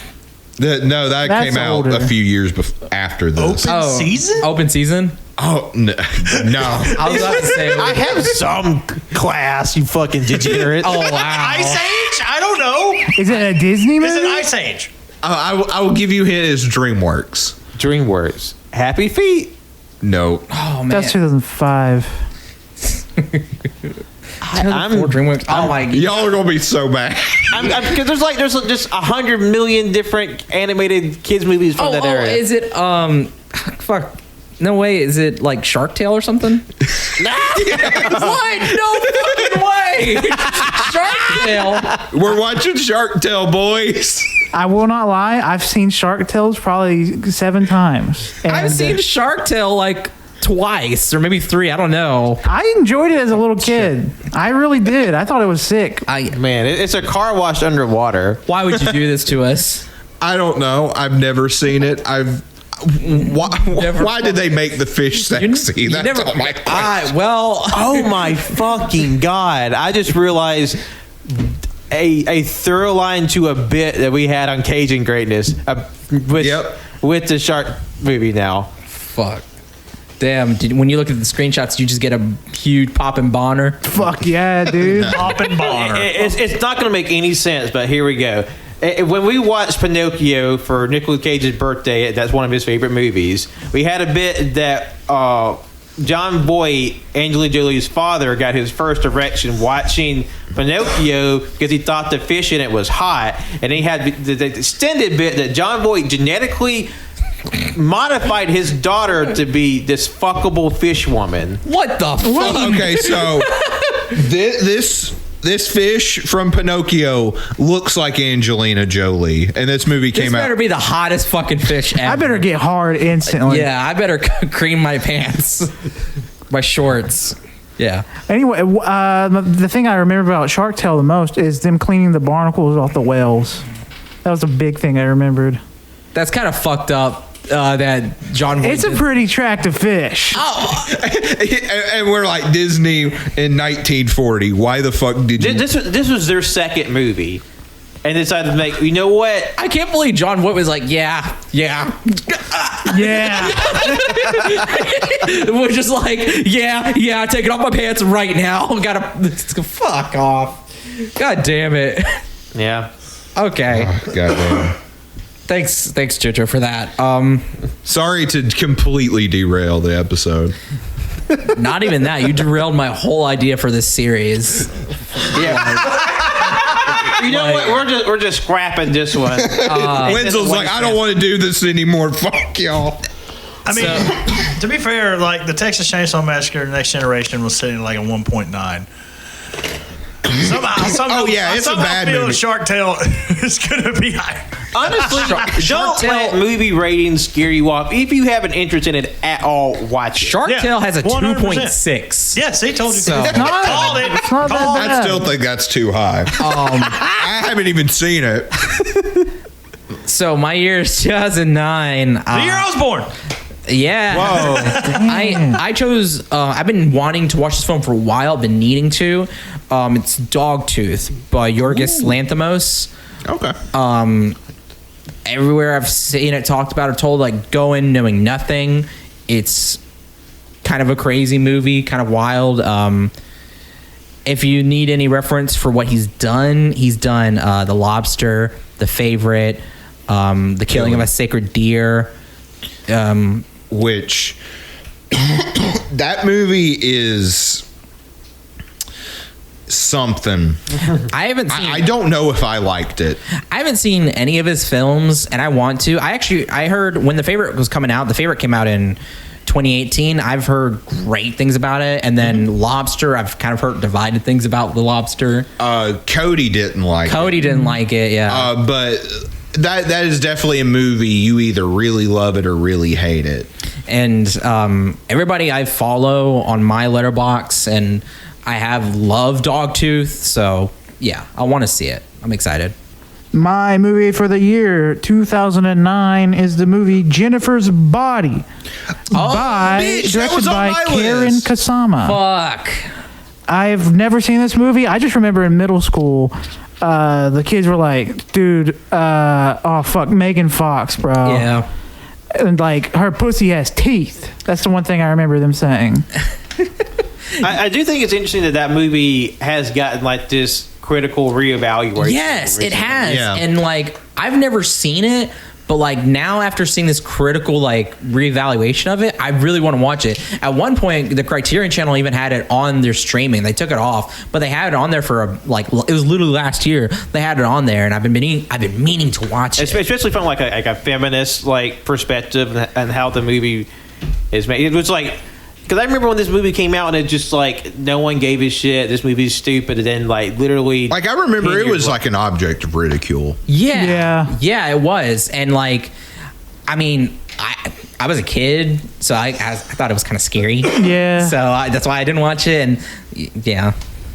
All I know is I'm gonna watch it through the eyes of Machine Gun Kelly. I'm in love with the emo girl, Oh my god. but I'm not gonna be a pedophile like Machine Gun Kelly. He's a downloadable character in the new WWE wrestling game. He's I going to be don't- DLC. I don't know why. He just sings He's also badly. executive producer of all the music on the game too.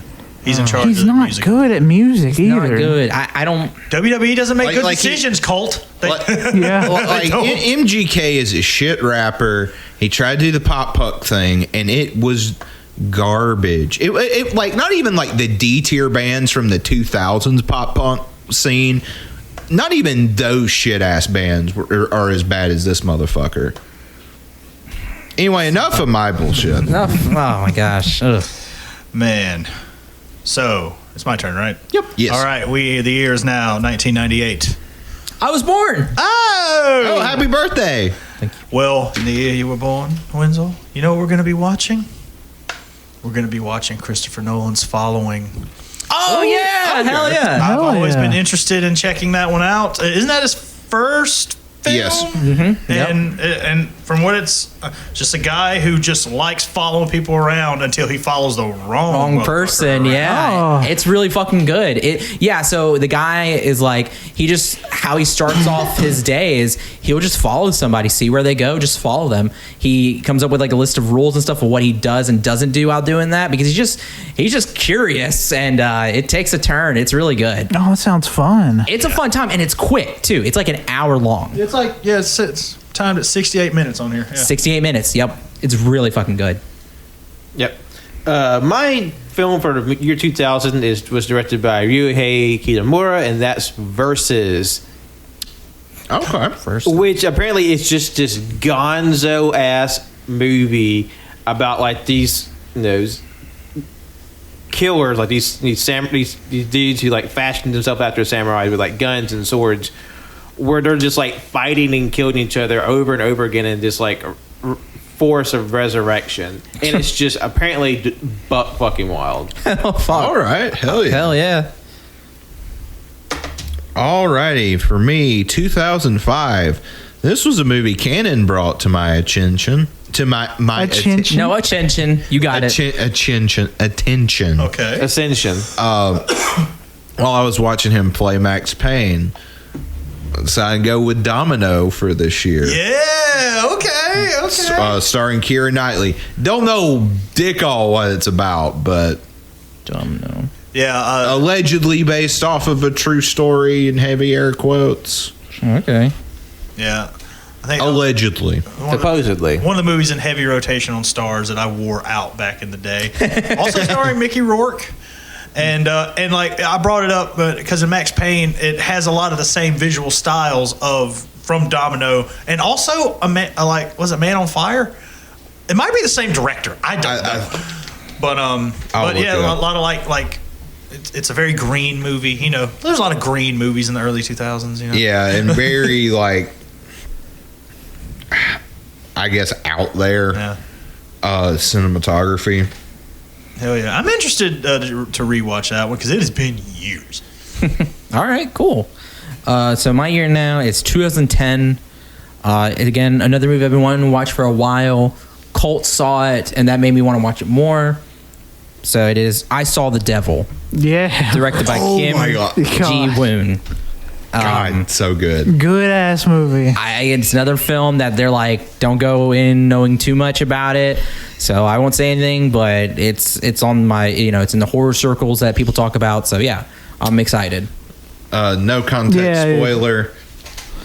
Yeah. Damn, that gives a lot away. But yeah. Oh yeah, it's my turn. The year I'm in is 2010. We didn't. Okay, you had to skip a year. Oh shit! I skipped a year. Why was this in the 2010 list? God damn it! What is it? Well, it's Mother. Directed by Bong Joon-ho. Yeah. Is what I have, but it was released in 2009. That's fine. Oh, well, we can just fudge it a little. It'll be all right. Cough. It's 2010 now. Mother by Bong Joon-ho. I didn't say it, but I think Pat said 1999 twice. Oh. Yeah, so. I mean, oops. What? Like I said earlier, El Mariachi, on my list it said 93, but on Letterboxd it said 92. Yeah, so no, it's fine. It's fine. Okay. Mother by Bong Joon-ho. It's another Bong Joon-ho movie, and I haven't seen it. I want to watch it too. So, damn, another embargo. All right. All right. So, also, I did want to mention 98 Run Lola Run was in my honorable mentions. Oh, cool. So, there's a little bit of overlap there. But 99, speaking of overlap, being John Malkovich. I want to see John Malkovich. Hell yeah. Hell yeah. Also, I have the criterion of that. Yeah, because Tanner bought it for you, so. I'm super. God, that movie's so good. Fuck yeah, dude. All right. This one, JoJo turned me on to because I think either they really liked it or they just talked about it a lot and it got my attention. 2001 by Alfonso Cuarón, Y Tu Mamá También. Oh, I've never seen it, but I have the criterion for it. Basically, it's like these two teenage boys. They run away and they are hitchhiking, and they get picked up by this older woman, and they just have like this long, expansive adventure across Mexico, and they sort of like learn a lot about the world and themselves. And I heard very good things about it, so I'm interested to check it out. Cool. Swag.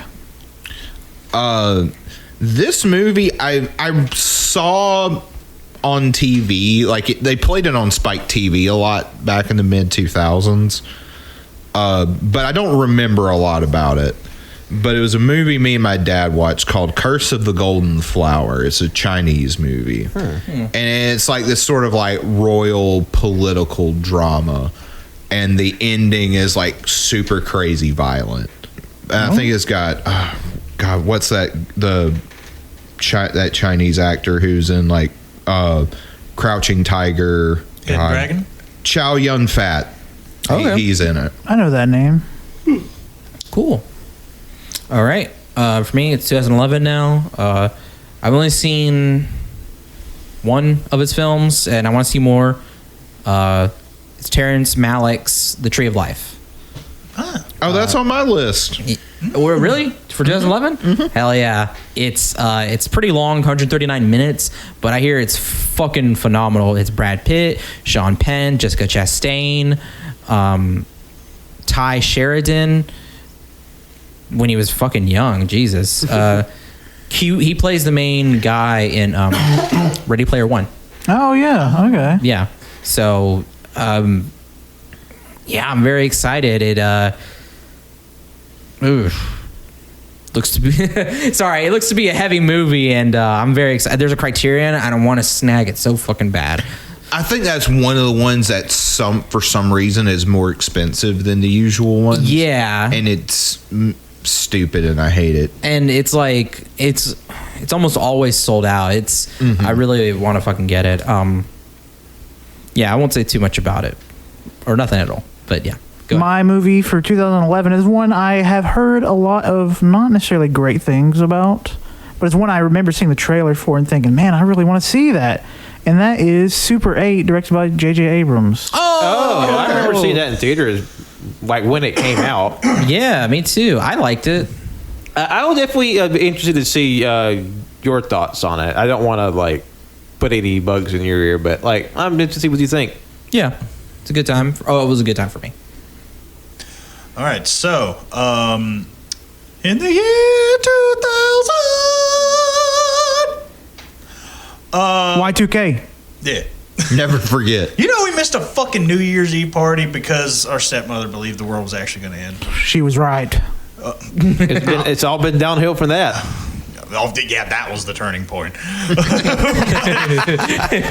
Anyway, Y2K had a delayed effect. my last couple of trips to Best Buy, I have passed this film and have never seen it and have wanted to give it a crack.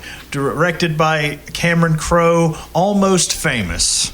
Okay. Oh man, that's a movie I haven't heard about in a long time. It's a synopsis. In 1973, 15-year-old William Miller's unabashed love of music and aspiration to become a rock journalist lands him an assignment from Rolling Stone magazine to interview and tour with the up-and-coming band Stillwater, fronted by lead guitar Russell Hammond and lead singer Jeff Beebe. I don't know how accurate this is, but a buddy of mine at work says that this movie might be loosely based on the Allman Brothers a little bit. I don't know for sure, but that's just what I was told. But I've never seen it, and it's always looked cool to me. I'm actually kind of shocked I haven't seen it. I remember seeing that poster of just the woman's face with the big sunglasses. Oh yeah, that's the one they got on Letterboxd. It's fucking I'm sick. just like, yeah. And that is God, who is that again? And the cast is fucking rad. You got Kate Hudson. Kate Hudson. Yeah, Kate Hudson, Frances McDormand, Jason Lee, Zooey Deschanel, Anna Paquin. Oh, Zooey wow. Deschanel, she got to be young here. Oh Yeah. Oh, yeah. Because that movie came out 2000. 2000. That was almost on my list, too. Hell yeah. Oh hell yeah! Hell yeah. Yeah. I'm making a point to like show like at least the ones that are on my honorables that have been mentioned. I will say I started to like struggle a bit in the earlier 2000s, but one that I put on my list that we talked about already for 2002 is City of God. So I'll just go ahead and run past it. 2003. No, actually, I'm sorry. I actually had two for 2002. City of God was like I guess the bigger name, but the other ones, as we already mentioned it, The Count of Monte Cristo. Yeah. Starring Jim Caviezel. Hey, we talked about it on the show in the past, but like. I heard good things about this adaptation, you know. And that's a very famous movie and a very famous sandwich. So I'm interested. Yeah. thick. It's a thick fucking sandwich. Sandwich-based humor for all you sandwich feeders out there. Hey, can I get some S's in chat for all the sandwich fans out there? S, S, S, S.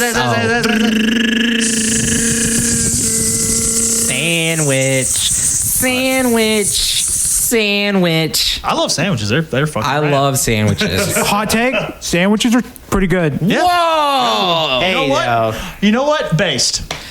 Fuck. You know what? Joe, what's your next one? My next one is 2007. I will apologize. This is a chunky boy. Okay, big cat. David Fincher's Zodiac. Oh, that's a Damn, 5-star that's a movie. good Fuck, I want to watch it. Yes. I'm so excited. It's one like I've caught like bits and pieces on TV now and then, but this is the one like Fincher movie I've been wanting to watch. God, I remember watching it on TV. I feel like it took all day. Oh yeah, it's damn near 3 hours. It's 157 minutes. God, that's insane. It's fucking good, and it's like there's one bit in particular that I think is scary as fuck, and just like how understated it is, it's still like fuck that happened. It had some good theories in it too, about the Zodiac killer and stuff. But now we've got more details about the Zodiac killers. Not so much. That one was already. I watched it was accurate for its time. It's the true crime version of Jurassic Park. Yes. All right. I mean, when you think about it. Okay. Hard enough. 2012, the year the world ended. Damn. For the Yeah. first time. Yeah. I chose PTA, Paul Thomas Anderson's The Master. Oh fuck, that movie's good. Yep. Joaquin Phoenix, Philip Seymour Hoffman, Amy Adams, Laura Dern, Jesse Plemons, Rami Malek. Jesus Christ. It's a stacked cast. It's a stacked cast. And it's totally not about Scientology. Hey, Jojo, you got something in your eye? You seem to be almost like you're winking. I don't know what that is, but it's. I swear to God, it's not about Scientology. Tom Cruise never fucked that fish. That was fake. That was fake Tom Cruise. Philip Seymour Hoffman is definitely not L. Ron Hubbard. So yeah, Freddy, that's the name of the main character, I guess, played by Joaquin Phoenix. Joaquin Phoenix's character is a soldier or a veteran with PTSD who stumbles upon a family who the leader of is a leader of a new religion forms after World War II. And It's about Scientology. That's fucking Scientology. You're kidding. but like PTA was just like, I swear to God, guys, it's not about that. It's loosely inspired, and I'm like, bitch, this motherfucker L. Ron Hubbard. yeah, I need to watch. I want to watch more Paul Thomas Anderson, so I chose that. It's definitely like in the upper part of his filmography, for me anyway. My movie for the year 2012 is my favorite thing to eat, and that's Mud, directed by Jeff Nichols. Fuck. All right. Starring Matthew McConaughey. I don't know anything about it other than it was like in a bunch of like game machines where if you stack shit up, you can get a DVD copy of Mud. Really? Huh. I That's my remember big Mud memory. being advertised so much. I remember Matthew McConaughey, and that's it. Huh. Mud. Can I see you got the poster pulled up? by chance? Oh yeah. Mud. I've never heard of this movie. At least I don't Dirty have. I remember seeing the ads. Okay, for I've it. seen the poster, but I don't know. I've never seen a trailer or anything. Yeah. You just eat Mud. Oh, I remember seeing that Yeah. poster. I couldn't tell you what the fuck happened. Mud. I feel like there's just a lot of movies in the early 2010s that just like single word titles starring a random person, and they're just like somewhere shooting people. Well, it's 2001. Never forget. Never forget. Never forget 9/11. Also, never forget the greatest WrestleMania of all time. Respect. WrestleMania 17 happened in 2001. Little Cannon Jr. was hype as fuck for that shit. But you know what Little Cannon Jr. didn't watch? Something. I'm pretty sure I'm the only one in this room who has not seen this. Because I am someone who tries things that his friends like. Colt. Just shade. So, I've 2000 seen The Clerks. I've seen The Clerks.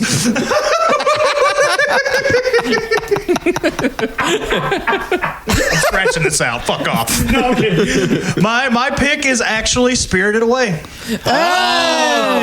That's gonna be so fun good. to watch. So Beautiful movie. Yeah, like I've heard y'all just gush about this like for as long as I've known you. So It's baby's first anime. It's a lot of people's introduction to anime. It's an easy to digest form. And it's just absolutely fucking gorgeous. yeah, so the art beautiful. style is fantastic. I'm anxious to check it out.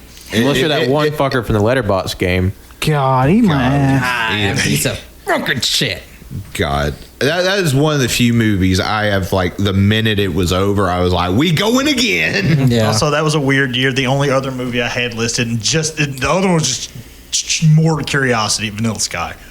Yeah. I've never God. seen Vanilla Oh Sky. God. Yeah, I just know it's weird. It's something. All right. My pick for 2003, we discussed it as on a lot of people's list, Bombs in the Hose, Memory of a Murder. So I'll skip on along to 2004. I had the damnedest time looking for something in this year, but 2004 didn't have a lot. But I dug down to the deeper parts of the pile, and I found a movie that's been on my list for a while. It is Takeshi Miike's Zebra Man. Oh, Yeah, okay. It's very clearly inspired by Tokusatsu, right up my alley. Basically, it's about this sort of loser man who's a school teacher and a salary man, just trying to like running multiple jobs, not making ends meet. But he sort of finds a way to escape from reality from like pretending to be the lead character from the TV show called Zebra Man. But then what happens is that reality and that fantasy start to blend, and when the villains from the TV show start showing up in real life. Fuck. All right. Hell yeah. sounds good. Takashi Miike, insane person. I love his movies. Wild. And we did an episode all about Takashi Miike's movies. Check Shit, it we out. might as well do another one at some point because he's got like He has over 100 movies or some shit. He's prolific. It's Yeah, crazy. we should continue with the Dead or Alive. I really want to watch the more Dead or Alive. I really want to pick up. I have the Arrow. I really want to pick it trilogy. up because, like, you know, after Oh, you. Well, just the microseconds that I watched of whatever that was y'all were watching, sign me the fuck up. you know, I look back on it, I was like, you know, there's some weird shit. Like, there's just a really weird part in it, but like, I want to watch the rest. It fucking rules. It's fucking awesome. Like, yeah, okay, It's not like a super amazing movie, but it's a wild shit. yeah, yeah, It's a ride. It's an experience. yeah.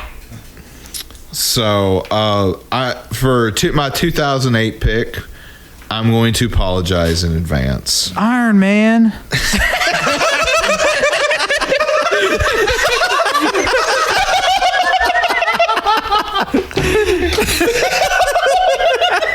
Fuck. Oh my god.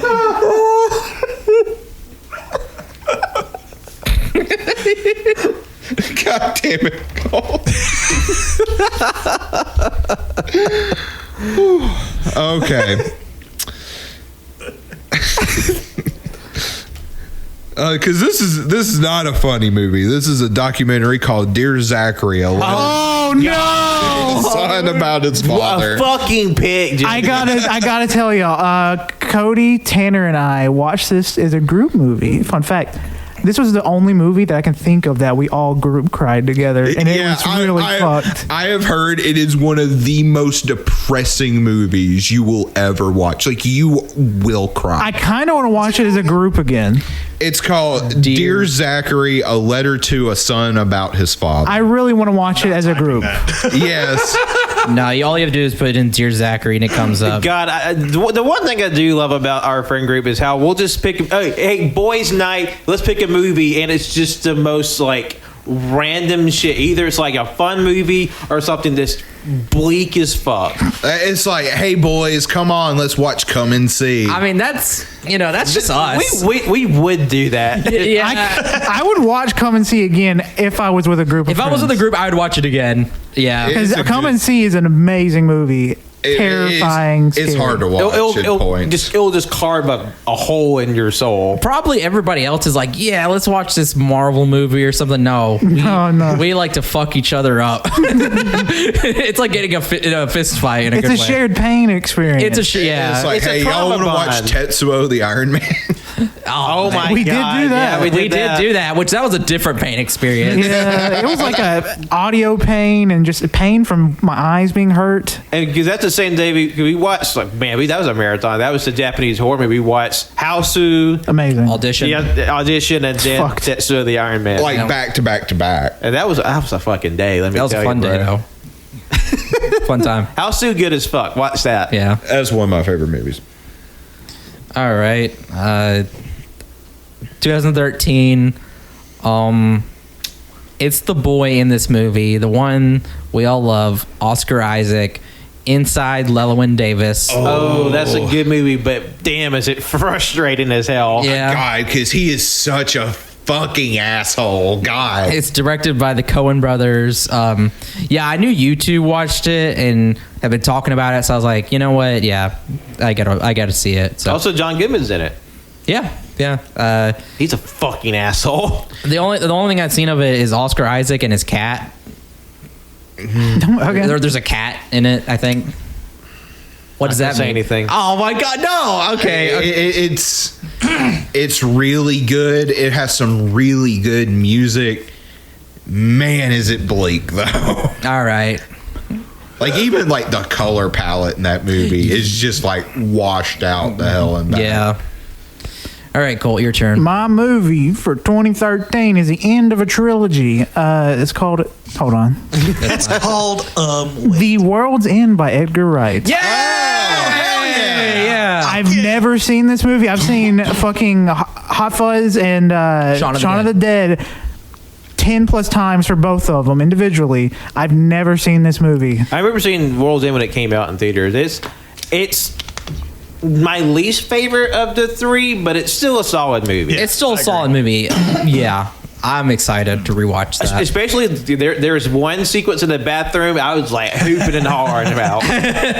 Yeah. It's fucking good. God, speaking of the Cornetto trilogy, the fucking Don't Stop Me Now, does that play in Shaun of the Dead? Yes. I've been jamming that like a great all song. along. It's so that chord progression. Mwah. All right, so 2002. 02. I recently got my first taste of an actor in this film, but this film, directed by Martin Scorsese, Gangs of New York. Oh, Solid shit. movie. I've never Hell yeah. seen it, and I recently, we mentioned it before earlier on the show, but finally saw There Will Be Blood. First time I've ever seen Daniel Day-Lewis in anything. And, Starting from a fucking peak, brother. oh, Yeah, you Yeah. really did. God, You start with the best one. that movie is. But Gangs of New York, another one that I'm surprised I haven't seen. When I tell people I haven't seen this, they're like, "What?" I was like, "I haven't seen everything. Sorry." Yeah. But it's And it's one of like Scorsese's lesser known movies too. Hell. Yeah. It's definitely a solid film. I definitely have my criticisms for like the back half, but it's solid as a rock. But God, like DiCaprio, Daniel Day-Lewis, Cameron Diaz, Jim Broadbent, John C. Reilly, fucking Henry Thomas, Liam Neeson. Holy There's fucking some shit! big people. God, this cast is stacked. Stephen Graham, Eddie Marson, like Jesus. Damn. This is It's chock full of it. I am Good fuck. happy for this watch. Yes, indeed. right. Also, we did have some more overlap. Insomnia was an honorable mention for me. Oh, cool. And also, just because Robin Williams, 1 Hour Photo. I haven't seen that. Oh, that's Happening? that movie's Have you ever seen Evangelion? That's good though. My pick for 2005 is another anime movie directed by Mamoru Hosoda, One Piece, Baron Omasuri, and the Secret Island. Ah, Damn. okay. All right. I guess I got to watch the show now. Bye. Because Read the manga. because with this One Piece movie, it's because One Piece movies have almost a yearly release record for a while. it's the most divergent in its tone and its animation style. Really? And because like Mamoru Hosoda has a very distinct animation style, like very quick, like fluidity with his motion, and it's probably one of the most popular, most like well regarded, and like the many One Piece films, because you can tell it's someone's very unique take on an existing property. Okay. If you're not aware, Mamoru Hosoda has directed Summer Wars, the new movie Belle, Wolf Children, Mirai, Girl Left for Time, all those big Boy and the Beast, all those beautiful big animated movies. Yeah. Damn. Okay. All right, hell yeah. My 2009 pick was Jennifer's Body, which we've already talked about. Yeah. Skipping on to 2010, I decided to pick one of Taika Waititi's first movies, Boy. Boy. Boy. Never heard of Boy. I don't know much about it. I've heard it's really good, really tender, kind of like in the tone of Hunt for the Wilder People. Okay. So I've never heard of this either. All right. Cool. So then I'm in the year 2014. This is a movie that everybody in our group has talked about. Cody specifically has recommended this quite a bit. It's Boyhood, directed by Richard Linklater. Good ass movie. Yeah, that's all I've heard, and it's crazy. It's literally a film that tells a story of like all these different people over like the course of, or one family, I think, over the course of like I want to say 17 years or some shit like that. something like that. yeah, like filmed in they real started time. like when like the main kid was like really young, and He was filmed as he grew up. 12 years. They followed the boy for 12 years. The movie is so good. It's weirdly nostalgic because it's recorded in the year. That's the year that this kid is this age. And I remember seeing like these Dragon Ball Z covers and stuff. I was like, oh my fucking God. It's like blasted me to the past, even though I was probably like 4 years old when he was this the kid age. was from when he was 6 until he's about 7 or 18. So it's crazy. Yeah, I've heard good things. So I remember being a little kid and like wondering if they could ever make a movie where like they filmed in like quote real time. And little did I know, There's one being filmed right now. I can't remember what it's called, but there's one being filmed right now with a female person. isn't it the same director? I think so. He's doing another film. It's with Jonah Hill's sister, I think. Beanie's. Okay. Beanie Feldstein. Yeah. I think so. But they're doing it for 20 years this time. yeah. Oh, okay. Well, and then like he did the Before trilogy, which is basically that same concept but with a relationship that you see like its beginning, the middle, and then I don't know what happens at the end. I guess like the latter part. This dude just loves long-term filmmaking. He makes and good he's movies. just like this like rock, like this kind of has like this stoner vibe. He's just like, what's up, bruh? I want to make a 20-year movie, bruh. Oh fuck! He did Dazed and Confused and That School was- of Rock. Yeah. Also, that movie is one of my honorable mentions for 2014. Oh, cool. Yeah, Hell yeah. yeah. That movie has always intrigued me just because of that gimmick that it has. It's Yeah. like, that's fucking rad. For real. My movie for the year 2014 is Birdman, Yeah. directed by Alejandro Gonzalez Inarritu. I've heard nothing but good things about this movie. I've seen the footage of him in his undies running through Times Square, and I know the fact that he was. They didn't rent out the Times Square, so he was just a random old man running through as people watched him. Isn't there a bit where he's like fighting Edward Norton, who's in his undies too? Yes. Yes. My It's God. so fucking funny. I own that movie. It is upstairs. I Okay, love it so we much. had a copy of it, but like we watched it while we were in me and my dad. We watched it while we were in Okinawa. I thought I watched it. Oh no, I started on the plane, didn't finish it. We bought a copy of it at one of the commissaries, and then we like had my laptop, old laptop, so we watched it. And then when we got back to the States, we could never find it. Don't fucking know what happened. All right, we're gonna take another break, and we'll be right back with part 3. Hang tight.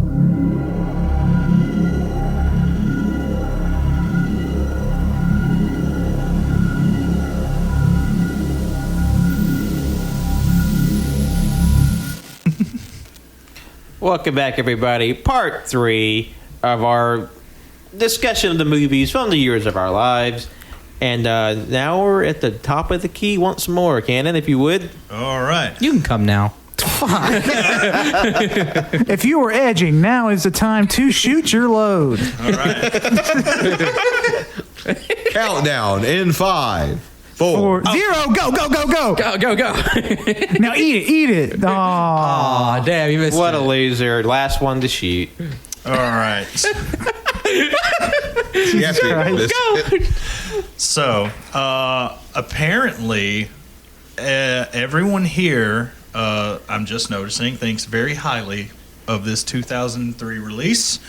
And I'm pretty sure if I remember this correctly, I heard JoJo bring this title up in a Christmas episode at one point.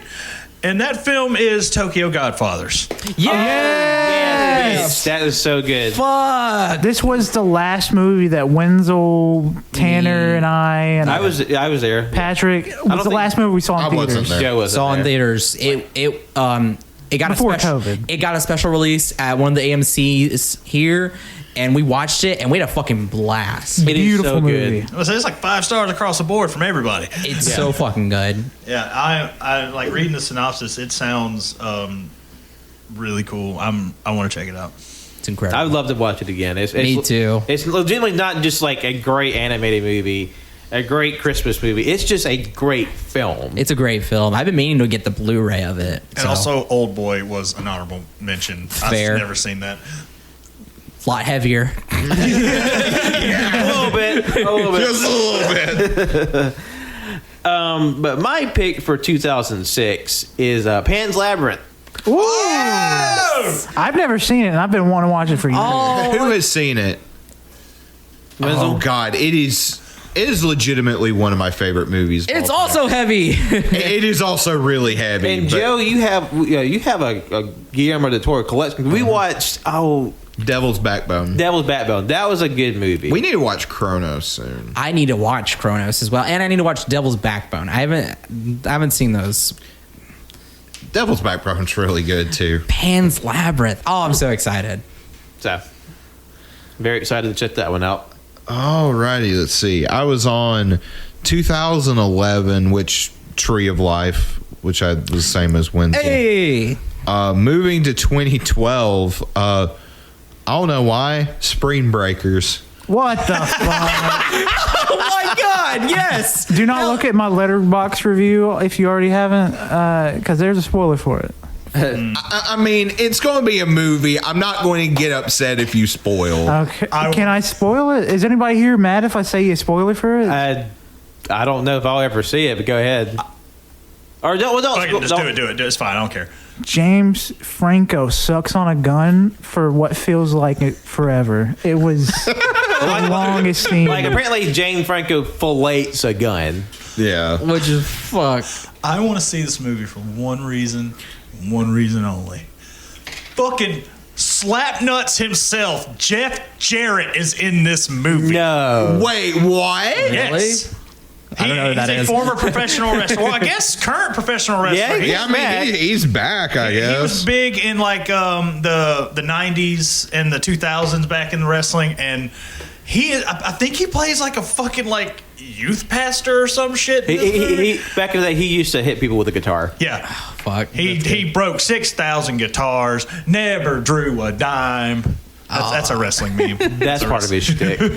Yeah, that's okay. I mean, I've heard negative things about it, but like, I still want to see it. Because the thing is like a lot of people I follow and whose opinions I trust, like will say Spring Breakers is unironically one of their favorite movies. Of That's all time. so fucking That's stupid. fucking weird. Oh, I'm mad at that. That movie, I hated that movie. fuck.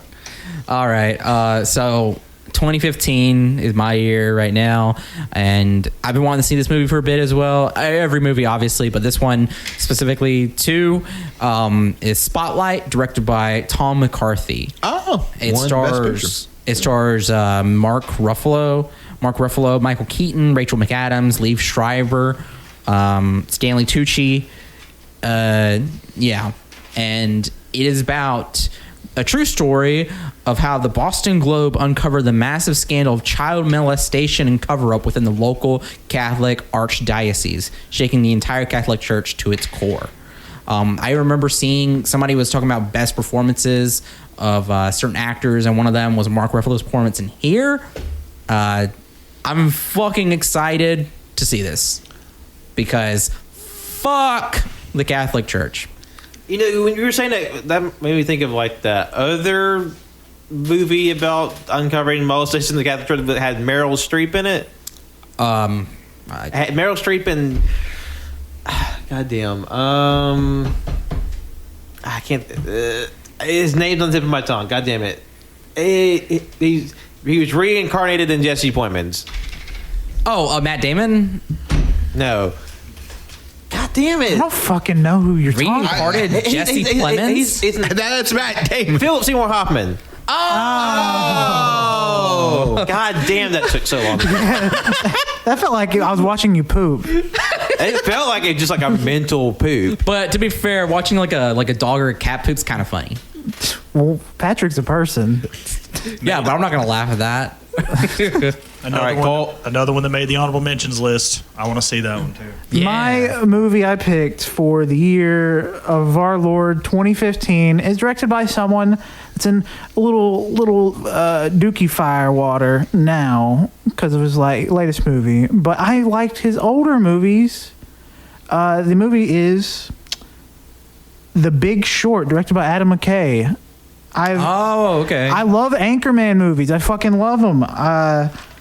It's got fucking Christian Bale, Steve Carell, Ryan Gosling, Brad Pitt. So many fucking big ass names in it. Yeah, it's a stacked cast. Hell yeah. I've been wanting to see that for quite a bit too. Adam McKay make comedies that are actually funny again. Well, For the love of God, don't look up sucked ass. well, I holy enjoyed fucking it. hell, that was my pick for 2015 as well. So, Oh, hell yeah. Hell yeah. all right. So we are now in 2004, and good God, JoJo, you are not kidding. What was wrong with 2004? Oh Well, my! we need to do like a whole podcast on why 2004 movies suck. Now I only have one movie written down. Now I'm not saying that, I mean, I'm sure there was some good like I saw probably a lot of the movies already there, and there's probably a lot of stinkers. But the one that I have always wanted to see and have not, and it has already been mentioned earlier, Eternal Sunshine of the Spotless Mind. Yes. I just never have, and I'm just like, you know what? I think it's time. Yeah, I've been wanting to see it too, so it's time. It's a really good fucking movie. Hell yeah. It's one of Charlie Kaufman's best scripts, anyway.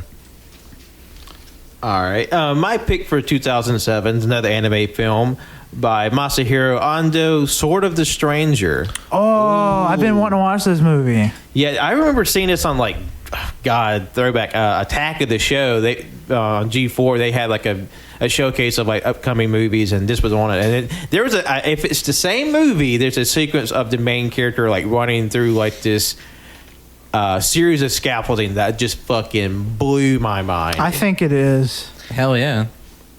But basically, it's about a young man and his dog are on the run from assassins, and they meet a mysterious stranger who joins in, and then it's just this breakneck chase between life and death, and fighting off of these armed assassins. And I was struggling with 2007 for a bit, and then I just saw this one in the middle. I was like, oh fuck, that's going on the list. Hell yeah, dude. Nice. Hell yeah. 2013, I decided to go with Blue Ruin. Oh, that was wow. a good movie. It's from the guy who did Green Room. I think so. I don't know what it's about, other than it's a revenge movie, and heard it's pretty good. Yeah, It's good. He did Green Room. Okay, cool. That was one of the first things I watched from y'all, which was an interesting entry point. Yeah. But hell yeah. 2016 for me, my choice is Park Chan-wook's The Handmaiden. Oh, you've never seen that? No, I haven't. Everybody's been, Everyone else but Wenzel's. yeah, everybody's been talking That's about gonna be it. a good So time. 2016, I was like, you know what? There are some parts in that movie I can't wait to see your reaction. Don't let this deter you. It's really fucking good. No, I've heard it's really good, so I'm excited. All right, Colt. My turn. My movie in the year 2016 is a movie that's already been brought up, and I was like, JoJo brought it up. It's called Hunt for the Wilder People, directed by Taika Waititi. Hey. That's actually on mine for that year too. I've never seen this movie. It's been in my Netflix watch queue, and I'd always hear the ad come up. It says, Ricky Baker, you're blah, blah years old. Ricky Baker. That's the only thing I know about the movie. Yeah, it's really good. It's got Sam Neill in it. I just like this curmudgeonly old man. Yeah, and I don't want to get into it too much, but yeah, it's one of my favorite movies. It's really good. Hell yeah. Diet Dr. Pepper. Oh, man. Man, after watching Preacher, I do believe God did actually create this shit. You know, if he... He made the original, okay? Humans made the derivative called diet. Diet Dr. Pepper's pretty good. As far as diet sodas go, Diet Dr. Pepper fucks. But Dr. Pepper is made by a god, yes. Yep. Okay. 2005. I had always wanted to see this movie, and it was brought back to my attention while I was watching the documentary Val about Val Kilmer. It is the movie directed by Shane Black, also starring Robert Downey Jr. Kiss Kiss Bang Bang. Oh shit! Yeah. It's like that almost made my list. Like a petty thief posing as an actor is brought to L.A. for an unlikely audition and finds himself in the middle of a murder investigation along with his high school dream girl and a detective who's been training him for his upcoming role. And that sounds like some shenanigans right up my alley, and I am intrigued. Okay. Hell yeah! All right. My pick for 2008 is a Hayao Miyazaki film, Ponyo. Ponyo, little fishy in the sea. I love Ponyo. That is one I haven't seen. I'm excited. It's one I've been wanting to watch for years, and I know it's, for a lot of people, it seems to be like mid-tier Miyazaki, but like there's something that just really kind of captivates me about the way they do this film, and I waited this long and might as well wait a little longer, but I'm very excited to catch this one finally. So many people hate Ponyo. I fucking love Ponyo, bro. The song goes hard as hell, and it's all around just a fun, cute movie. Yep. It's like little fishies. Little fishies. My year is 2014, and I'm going with this movie called Mommy. All right. Directed by, I think it's pronounced Xavier Dolan. I don't know what it's about. I heard it's fucked up. I heard it's really good. So yeah, it's got this little fuckwad on the poster. That guy looks familiar. Yeah. He reminds me. It makes me think of the dude who played on the OC like forever ago. Yeah. Oh my god! It's You're definitely right. not the same guy. But Yeah, it's definitely not him, but it looks just It like looks him. like him. Damn. My year is 2017. Sean Baker's The Florida Project. Yo, that movie, super good. Yeah, I've been told. Willem Dafoe. Oh, I've seen the ads for it and stuff. Been wanting to watch it, so I thought this would be the perfect time to do that. So, yeah. That guy also did Tangerine. You should watch that. great movie as well. I know. Tanner was the one that was like, "You need to watch Tangerine. Watch it. That was actually 2017 when he told me to, and then you still need to watch He's it. directed something else. I'm blanking on what it is. Red Rocket. Red Rocket. There it is. Yeah. I want to watch it so bad. Yeah, somebody did a little something that is Tanner. unforgivable unless he's punished. Yeah. We'll figure it out. Why do you lie? Please do not lie. My movie for 2017 is a movie called Faces Places by Agnes Varda Jr. Never heard of this movie until I was looking through 2017 movies, and I saw it, and I saw, oh, it's got a good score. And then I saw it's only got 2 people in the movie as cast. It seems like it's a movie about an older woman and a younger guy and their friendship as they take photographs across rural France. Yeah, Agnes Varda is like a very famous I think French New Wave director. Yeah. Like she's very accomplished, and people have said that movie in particular is really fucking good. Oh, so it's just to the two of them. It's just both the directors. Yep. Wow. Okay. Yeah, I because I see all the time Criterion, Like they have a complete collection of her movies, of her stuff, which is cool. Very cool. And plus, Andis Barta, she passed away only very recently. Yeah, 2019. It was a couple of years ago. Yeah. Rest in peace.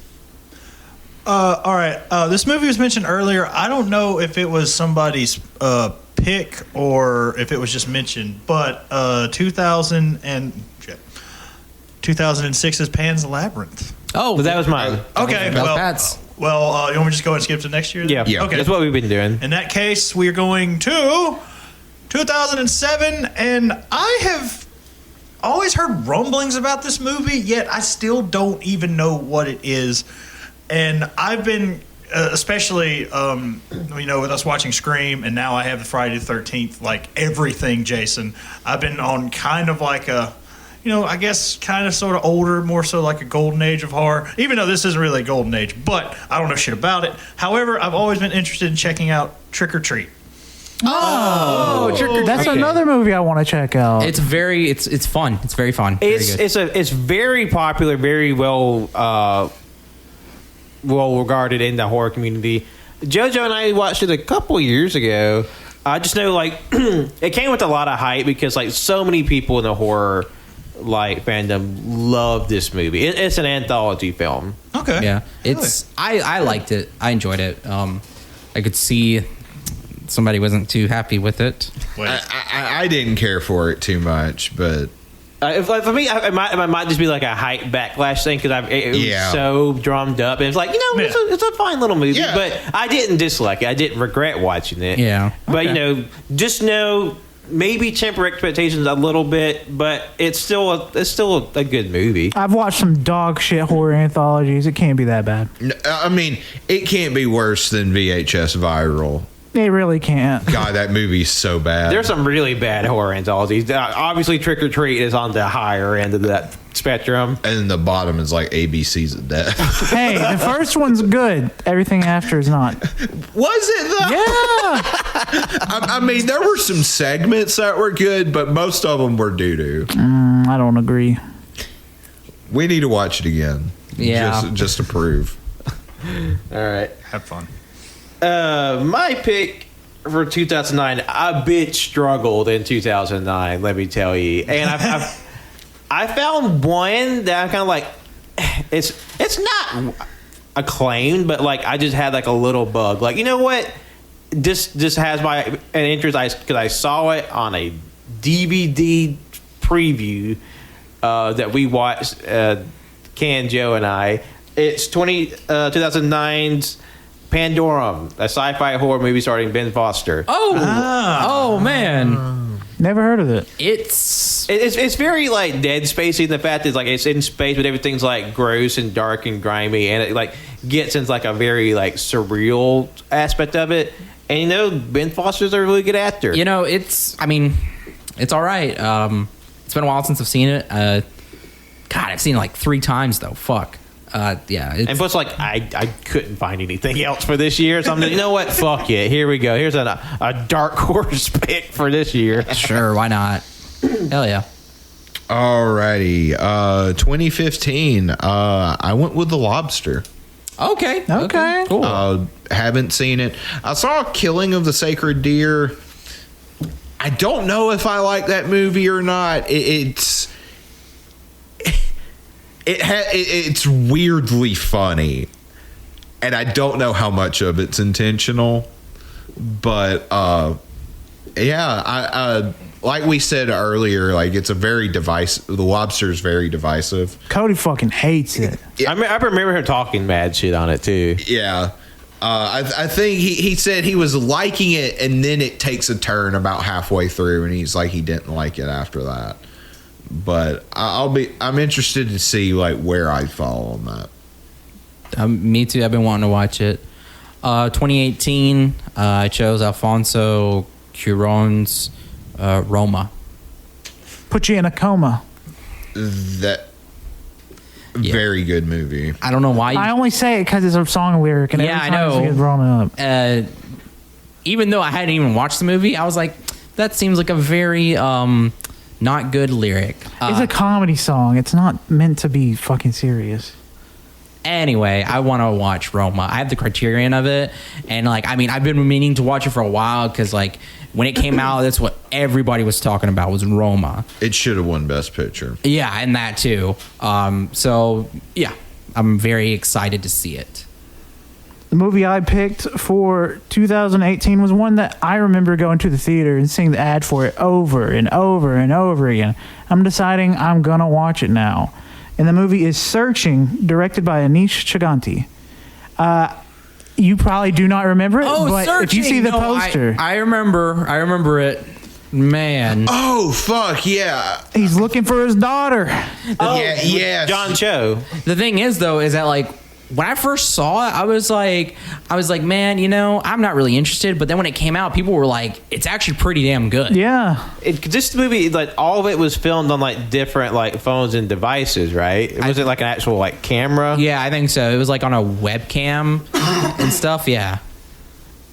Because like I think 2018 was also when Unsane came out. Yeah, I think so. Which was also like recorded just on an iPhone. Yeah, 2018. What are we gonna get a movie that's filmed entirely from a backup camera on a car? Oh, boy. Some fucker has to have done that. That's Like, in the works, Pat. Well, I mean, Death Grips recorded a music video. Yeah, they did. That's where I got the bit from. Yeah. It's like, just go whole hog with it. 90 minutes. just a full movie. Yeah. Fuck. All right. All right, so we are now in 2008, and another Coen Brothers joint. It is Burn After Reading. Oh, shit. I considered adding that one to mine. It's like George Clooney, another Frances McDormand again, Brad Pitt, John Malkovich again, Tilda Swinton, J.K. Simmons. J.K. Simmons, Richard Jenkins. Oh man, the trailer. I remember the trailers just looking bananas, and I was just like, you know what, that looks like it could be interesting. Yeah, I've been wanting to watch it. I know Colt watched it. I didn't watch it. I watched the first like 10 minutes of it, but I turned it off because I guess I wasn't in the mood for it, or I wasn't feeling it. I will say it ranks towards the bottom of my Coen Brothers list. It's something like Colt said about the tone of that movie. It's a good movie. It's just like, man, it's hard to follow up No Country for Old Men. Yeah. So, like, I mean, it's a solid movie. And I'm excited to revisit it. All right, my pick for 2010, one I wanted to watch for a while, and it has like a lot of just like silly, wacky, like play up of the old like exploitation films, but it's Machete, starring Danny Trejo. Oh, that yeah. movie's rules. So like I'm definitely been wanting to watch that for a long time. Danny Trejo, sweetheart, Yeah. fan of the show. Fan of the show. So I definitely want to finally sit down and put that one out. For me, it's 2016, and I went with The Love Witch. You've been wanting to watch that for a while now. Yeah, it's... I don't know much about it. I just heard it's really good, and it's kind of... Even though it came out in 2016, it's kind of got this like late 60s, Yeah. early 70s aesthetic. That's weird. A lot of people in my timeline really fucking love it. Cool. So, super excited. For mine, I'm in the year 2019. I'm watching Noah Baumbach's Marriage Story, starring Scarlett Johansson, Adam Driver, Laura Dern, Ray Liotta. That's crazy. Yeah, Ray Liotta. Okay. Ooh, he's a bastard. Yeah, That movie. I know Tanner has seen it. Somebody else I know has seen it. Fuck, Justin's seen it. That's crazy. Cody has seen it. Yeah, so a lot of people have seen it in our friend group. So like I've been meaning to watch it. So I thought 2019 would be a good excuse for that. Yeah, It was one of the best movies that came out that year. hell yeah. In 2018, 2019, 2020, that was a time frame where Wenzel and I, Tanner, the whole group really was watching movies like fucking crazy. So especially 2019, I was struggling to find a movie here that looked interesting, but I ended up going with the movie called Fire Will Come, directed by Oliver Lax. I don't know shit about it. It looks interesting. It's on Criterion. That's all I really know about it. That will be a surprise for us all then. Yeah. Okay. Oh, well, 2009, that was another tough one. It was just scrolling and scrolling and scrolling. But I'm going to bring up two just because it was hard to just pick between the other. But one is Brothers. Oh, okay. Jake Gyllenhaal and Tobey Maguire. Yeah. Oh God, that movie. I'm just like, I remember the trailer. I just like Tobey Maguire just looking unhinged and insane in the trailers for that movie. And I'm just like, man, some shit's gonna. But it might be a bit answer. But god damn it, if the motherfucker didn't charge so much for his burnt ass DVD movies, we would buy them and watch them. But also, I Am Here.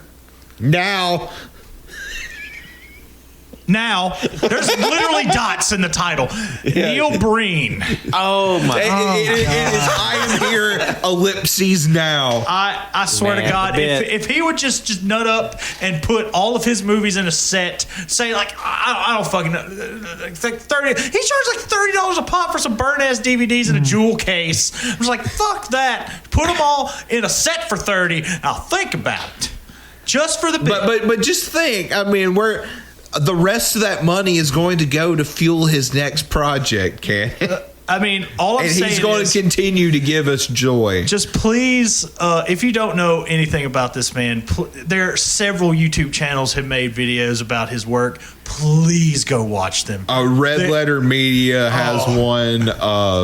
Fanboy Flicks, even though he may have changed his channel name to like Mark Loves Movies or something. I don't know. But he has great videos about his stuff. It's... Oh my God! He's like a modern day Tommy Wiseau without the money. This looks like it fucking sucks. Oh, it's garbage. It's not good. It's not like this is an experience of shit. It's basically just like this like bio fascination, just like this just oddity of a man that he just makes tons of movies and are just like. Obviously, a movie that's so good it's bad. It's a very person-to-person basis, but he is very notorious for just off-the-wall shit. Like most of the movies, like by the end, he turns into a god and is just like, I'm going to the government leaders and I'm going to kill them. It's a lot of like hacking and symbolism. I love my favorite. I think it might be Fateful Findings, where this woman's like, I'm going to shoot this damn car full of holes, and ends up shooting the guy, and they make it look like a suicide, and Neil Breen comes in and he's like, you committed suicide. I cannot believe you've committed suicide. You've committed suicide. Why did you do this? I cannot believe you committed suicide. That's a quote. That's verbatim how it goes. I just love how I'm looking at the credits for this guy. It's 6 movies. There's an untitled fantasy thriller, actor, director, producer, writer, editor, set decorator, cinematographer, costume designer, makeup, and sound. He does everything himself. I mean, he is an auteur in the truest sense of the word. To be fair, from everything that Lynch I have like heard and read, as bananas as these movies are, at least he is very professional, and apparently he takes care of everyone on the film who works on the film very well. Oh. So I don't know what this man does, but like I think his like day job, like he makes bank doing something. It says he was a former real estate agent and architect. Yeah, I remember him being like, he had some sort of real estate money. And I was like, yeah, he looks like a fucking real estate agent, yeah. My God, there's one movie he did just for the shite special effects alone. I have to see it. It's is it Twisted Pair? Maybe. Is that his newest one? I think that's it. There's one I know of an infamous scene down a hallway. Twisted Pair is 2018. Jesus Christ. It seems like a good group watch. That's bad. It looks like a Tim and Eric bit. That's exactly what it looks like. But it's 90 minutes. But it's 100% sincere. It's a feature-length movie. God damn. Honestly, I want to give him the $30 a pop You know what? just to continue this train of going. Okay, you know what? We have canceled this series, this challenge. We're just gonna watch Neil Breen. Yeah. No, I don't want to cancel this series, but can we watch Neil Breen? Like it's either this or that, so you gotta pick. I want to do both. Yes, I want to do both. I feel like we can just overthrow Wenzel. Not if I kill myself first. Oh no! Oh no! You committed suicide. I can't cannot believe you committed Suicide. I cannot believe you. Why did you commit Why suicide? would you commit suicide? Just See see what me you do it do. again. I'm sorry. Just trapped, And I do it again. trapped in a time loop. My pick for 2011. It's probably one of the few like harder watches. A quote on my list. But it's one I've been curious about for a while. I've definitely seen like kind of hit or miss depending on who it is. But we need to talk Evan. Oh. Okay. All right. That almost made my list. And I definitely did struggle with it, trying to find one. But in case you don't know, it's about the story of a young boy, very troubled, and his relationship with his mother, and how he's just very troubled, like very like austere, like peculiar child, and like her trying to deal with him, and then his actions going forward. And it's like a really interesting like inspect between a mother and her son, and the gravity of the actions of a child makes. Ezra Miller and Tilda Swinton, right? Oh fuck, that is Yeah. Ezra Miller. Yeah. That little fucker grew up to be the Flash. That and was beat a woman. Another movie did. that Or they Cody, did. Tanner, and I watched together. Yeah, I remember. you It guys was talking about a movie, not necessarily a good group watch. I remember Tanner being mad when it ended it. Really? because he did not like it. Oh fuck! I can't believe Ezra Miller goes from that to being the Flash. I didn't like it either, to be fair. No, it's just I was just talking like because if you know anything like because you hear about it through like culture and like also too it's actually based off a book as well. Weird. He does not choke slam a fan in this one. Yeah. Yeah, Ezra Miller is bad. Yeah. Let's just say that. This movie, what was that movie from the 90s? Oh yeah, that one. Good Son. A good son walked so this movie could run. But do we throw Ezra Miller off a cliff? Find out. God. Like, dude's an actual piece of shit. Like, I mean, no, that's not a bit, but like but also that's not a bit that they throw Macaulay Culkin off a cliff. In that movie. yeah, okay. Which, God, we need to watch that. Did I say Love Witch already? Yes. Yeah. Okay, 2017, Good Time. Oh, yeah. Safdie brothers, Robert Pattinson. It looks like it's a very greasy movie, like Yeah. Uncut Gems. And I've heard it is even more stressful. So I am a masochist, and I'm ready for punishment. Joe's just gonna collapse on himself like a neutron star, just from like the anxiety crunching. Yep. I wouldn't say it's more stressful. It's stressful. It really is, but Uncut Gems is unbeatable when it comes to stress. God, I don't know if I can watch that movie again. I've seen it twice, and I'm just like, I can't. You've seen it more than me. It's a good movie. It's a fantastic. Oh yeah, because we movie. watched it at the house, didn't we? Yeah, we showed it to Liz and Can. Good movie. Good Not movie. a fun one. Not a fun one. at I all. don't know if I'll ever watch My it again. score definitely was going by my experience. Not so If much- I ever watch it again, I might give it a rethink. I don't know. That was a lot. So Yeah, and it's just a little goblin paper. I was thinking about the same thing. Those little fucking gremlins. sorry, I'm thinking something else. I don't know what's coming. Smiling friend. No, I was thinking of from Smiling Friends, the witch, like when the fucking never mind. You want a sucker? No, more for me. God damn it. Okay. 2020, final year. I'm at the finish line. I beat everybody. My movie is Wolf Walkers, directed by Tom Moore and Ross Stewart. I have currently a subscription to Apple TV Plus, but probably by the time we actually get to 2020, it'll be over. But, I wouldn't mind getting it again just so we can watch this, because I've heard great things about it. It's an animated film about a young hunter girl who befriends a young native girl, and she's a part of a wolf clan or whatever. I've been wanting to watch it for a bit. I keep saying I'm gonna watch it, but I haven't. So I was like, 2020, I'll choose this for that year.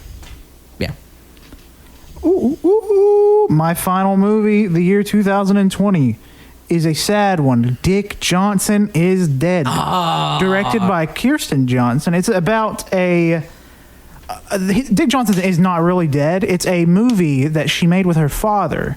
Just like something to help cope for when he actually passes. pass. Yeah, it's apparently really sad, but it's also really fun. So I'm very curious about it. It just got a Criterion, and I want it because, like you, I've been interested in it because just that, like that theme, that mechanic of like as a means to cope with something that will eventually happen. I think it's a very interesting tool for a book or a movie. I want to see it. Yeah.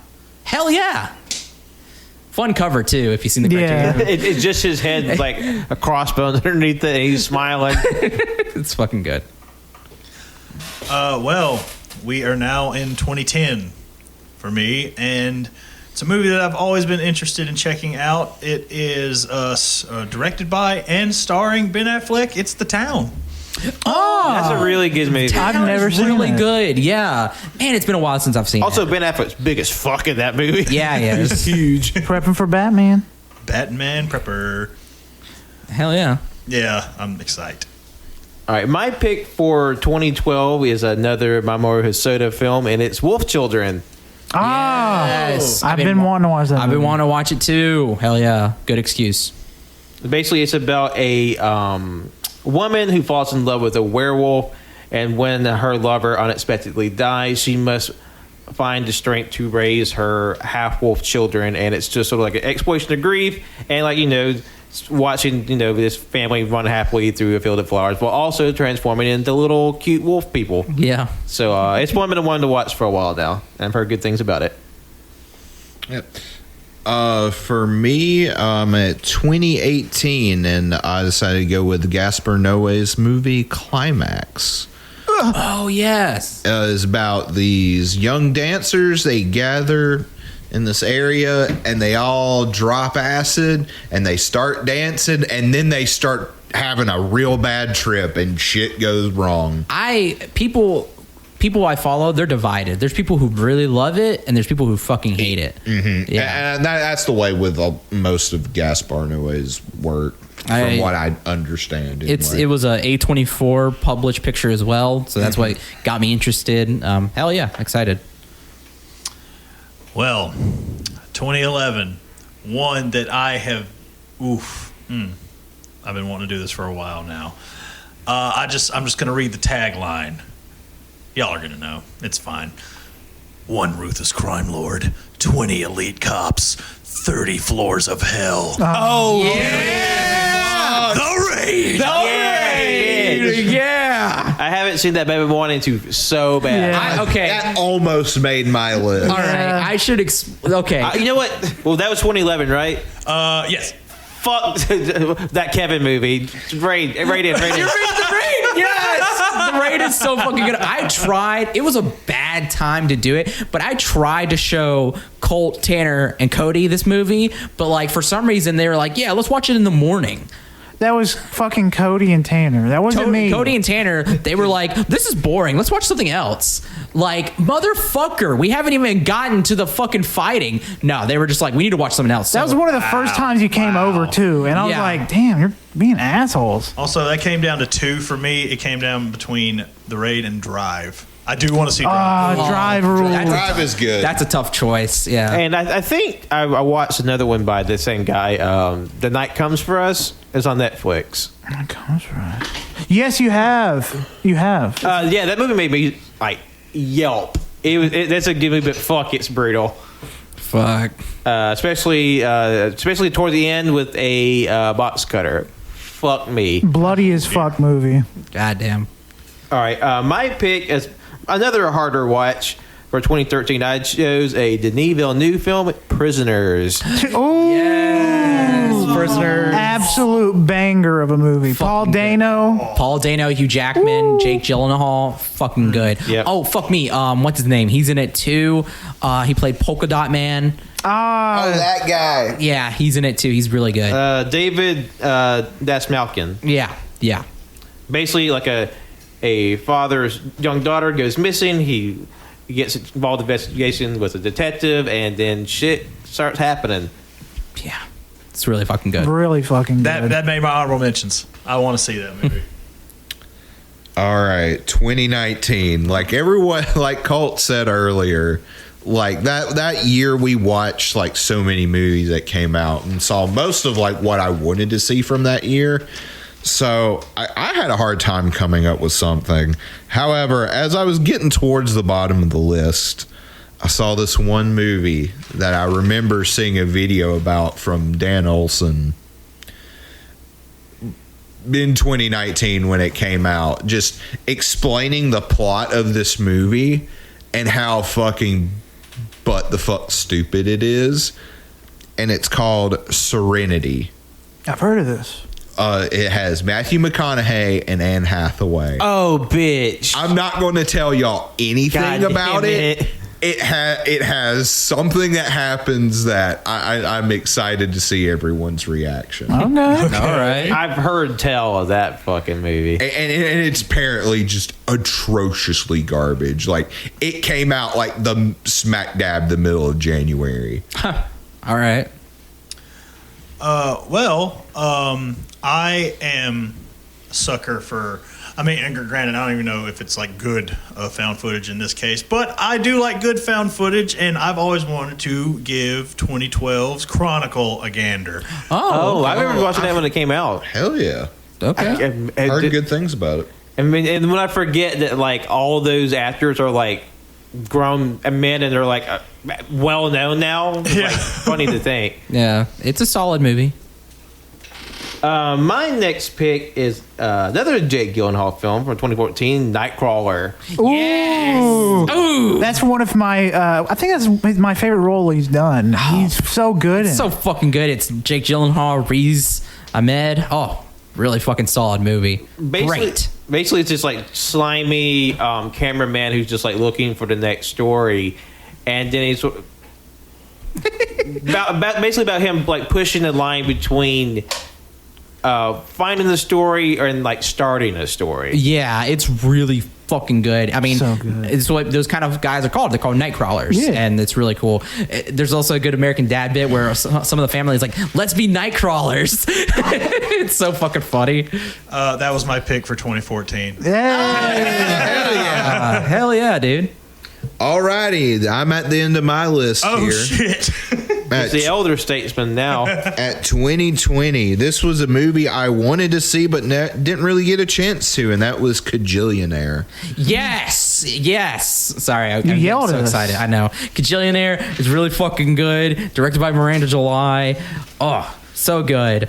She's other movies I need to watch by her, books I need to read by her. Kajillionaire is so good.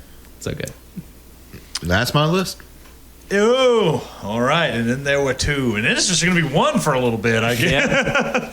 Well, we are now in 2013, and I have not seen it. We have seen advertisements for the fucking show version of it now 1,000 times, but Snowpiercer.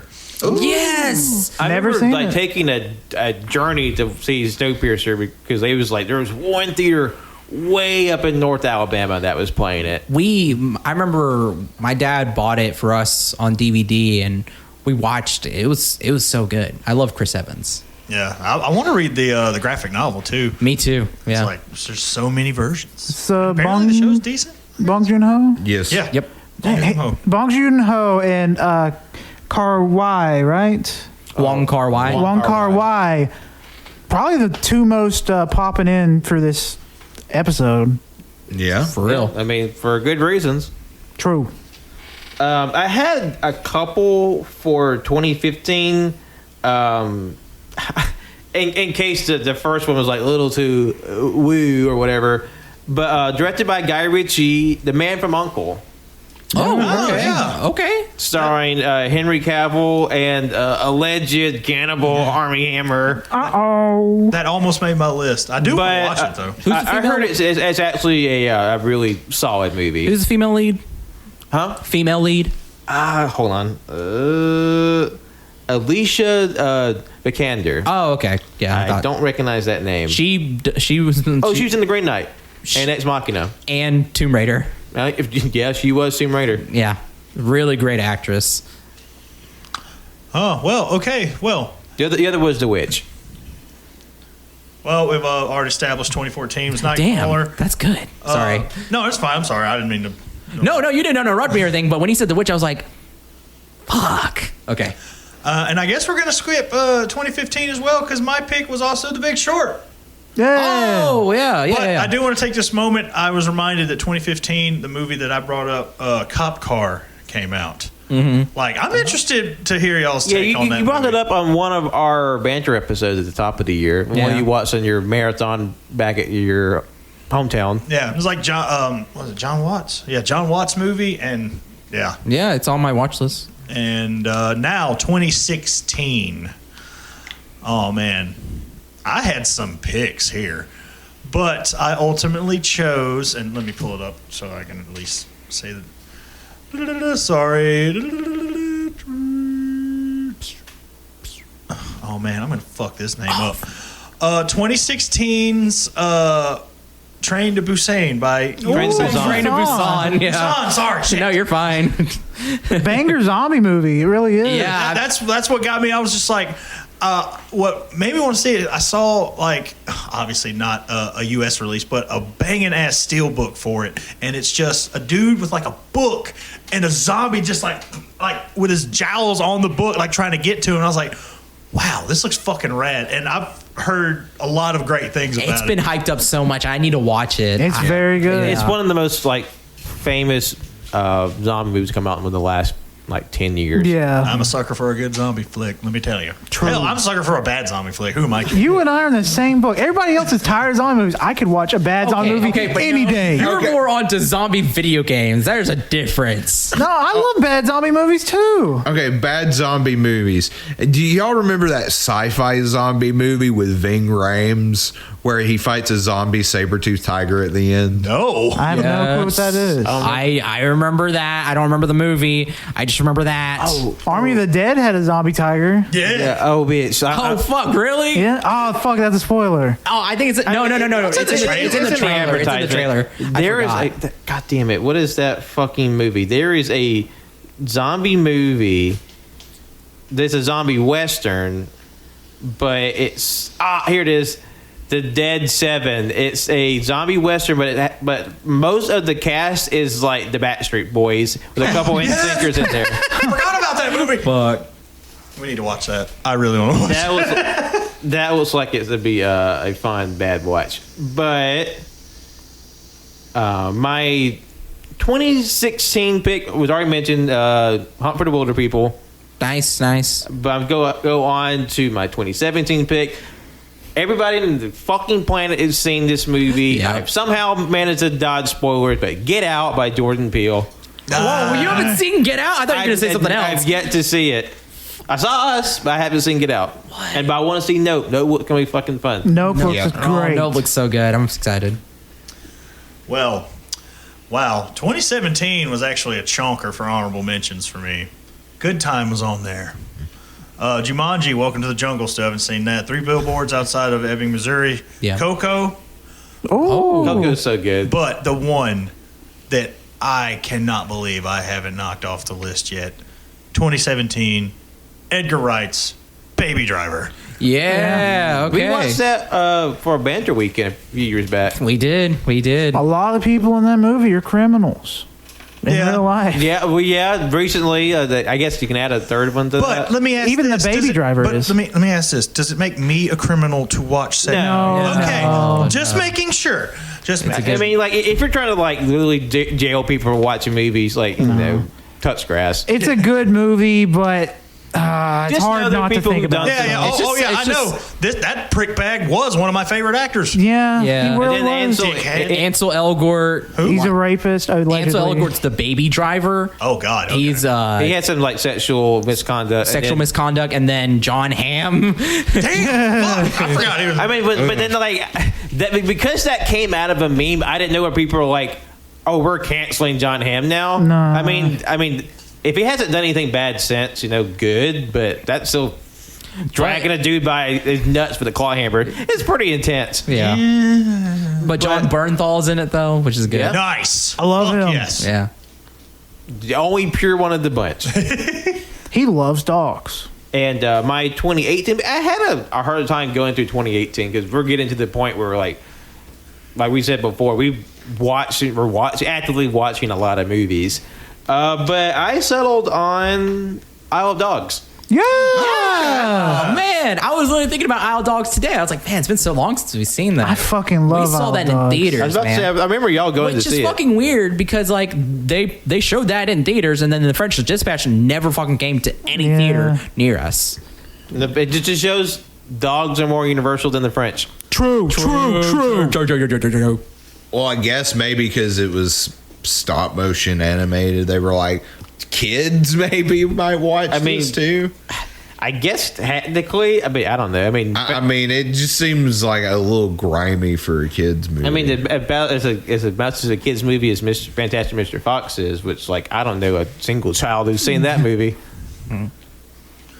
Well, 2018. And a part of me doesn't really know why, but I've always had a bug up my butt to check out A Star Is Born. Yeah, theaters. It's a good movie. I great haven't movie. seen it.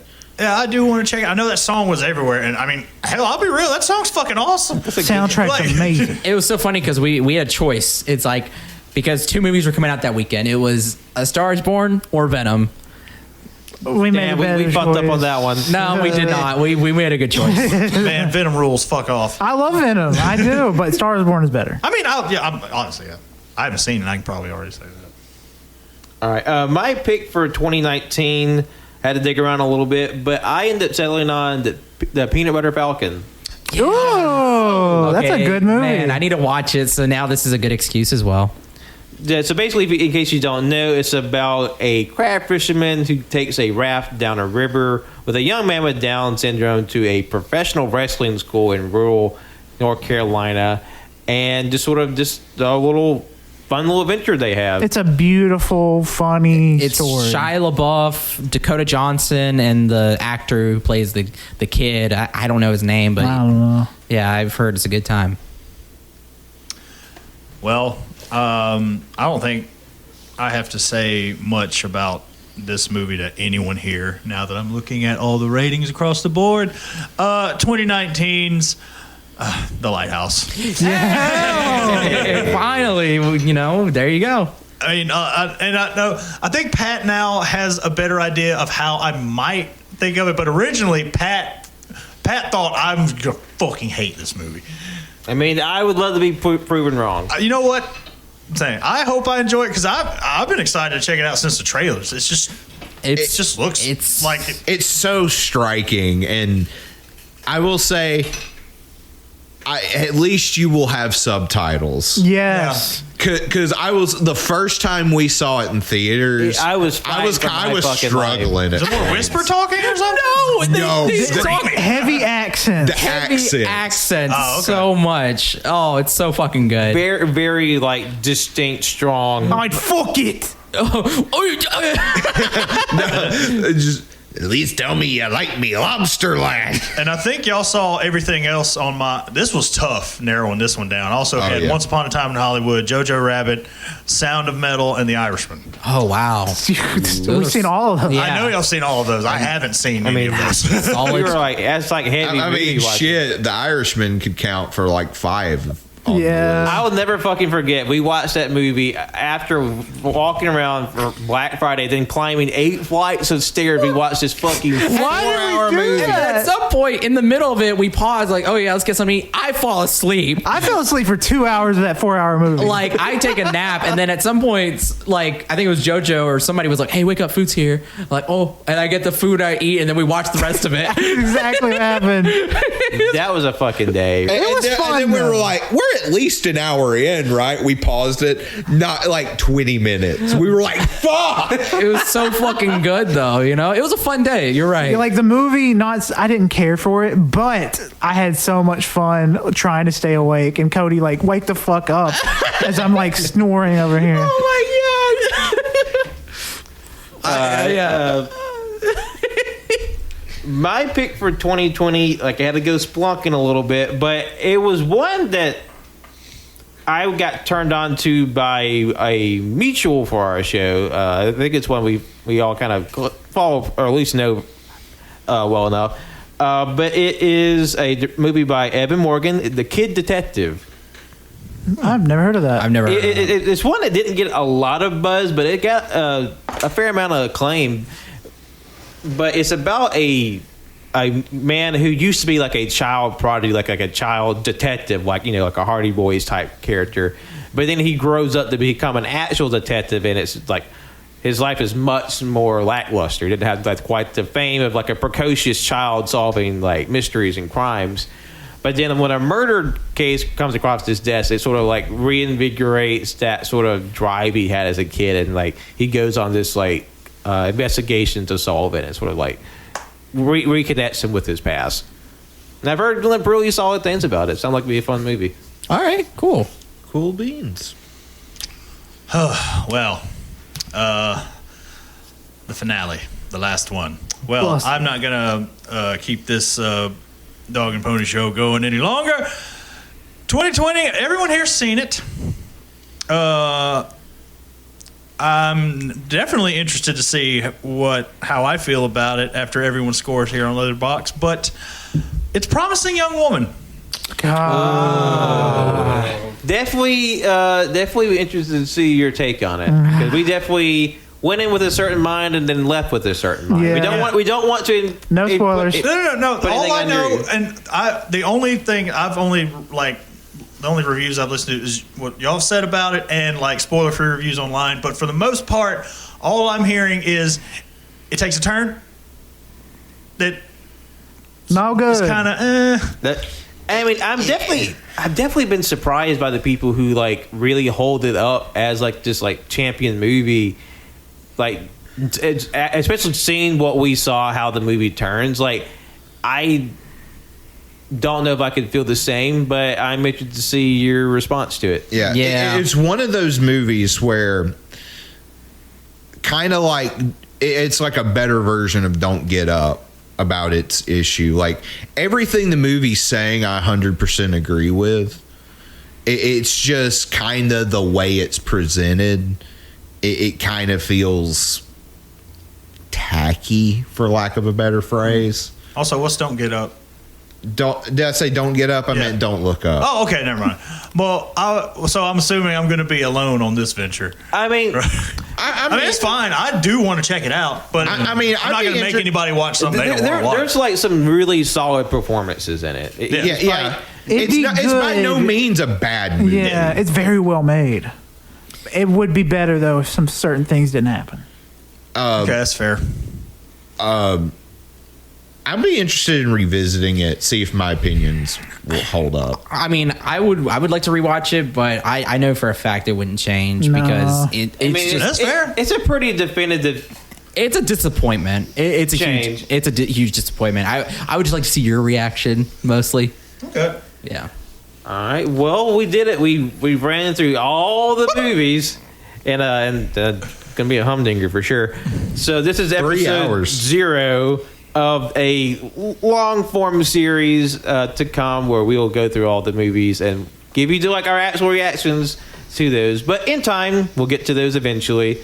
But we want to thank you so much for listening to this episode. Be sure to follow us wherever podcasts are found, on SoundCloud, Apple Podcasts, Google Podcasts, Anchor, Spotify, wherever podcasts are found. We're probably there. Be sure to like, rate, and subscribe on all of them. Keeps it visible, puts it in front of new people. We always appreciate you when you do it. You can follow us on our socials on Twitter and Instagram at AYCH Podcast, and Letterboxd and Facebook at AllYouCanHear. If you're listening to this episode the week it comes out on Thursday, there will be a brand new episode of Caging Greatness, where lucky number 13 will have an uncaged episode where we talk about 1993's horror comedy, The Leprechaun. Yeah. Oh shit! Yeah. I'm excited. And then you can follow me, Patrick, on my socials on Twitter, Instagram, Letterboxd. John lost his name. My name is JoJo. You can follow me on Twitter at JONIIBOY24 and John Son 12 on Letterboxd. Thank you for listening. I'm Wenzel. You can follow me on Twitter at WenzyBook. You can follow my art Instagram at World of Wenzy. I have a link tree. Go follow my Letterboxd and Goodreads. I'm actually reviewing stuff, so if you want to hear my thoughts or read my thoughts on things, go check those out. I didn't realize this would take 3 hours, so if you're listening, thank you so much. But we also are going to have a huge thing probably come out about a bracket, let's say March Madness sort of thing again. So that's going to be interesting with this preceding it. But yeah, thank you. And I have been That Cannon Guy. You can find me at That Cannon Guy on Twitter, Instagram, Letterboxd, Goodreads, and TikTok. Yeah. My name is Colt. Follow me on Twitter at ColtD00. Sorry for taking up the first 40 minutes of this talking about chicken pussy. Bringing it back. But before we go, let's see what all is going to be in the first episode of this show. Like what movies? When eventually we get to episode one of the year of the movies of the years we were born, it would be for me from 1990, Paris is Burning. Drunken Master 2. Truman Show, 1998. Looks like it's 1987's The Untouchables. 1999, The Virgin Suicides. Bow, bow, bow. Stay tuned for that. Chicken pussy.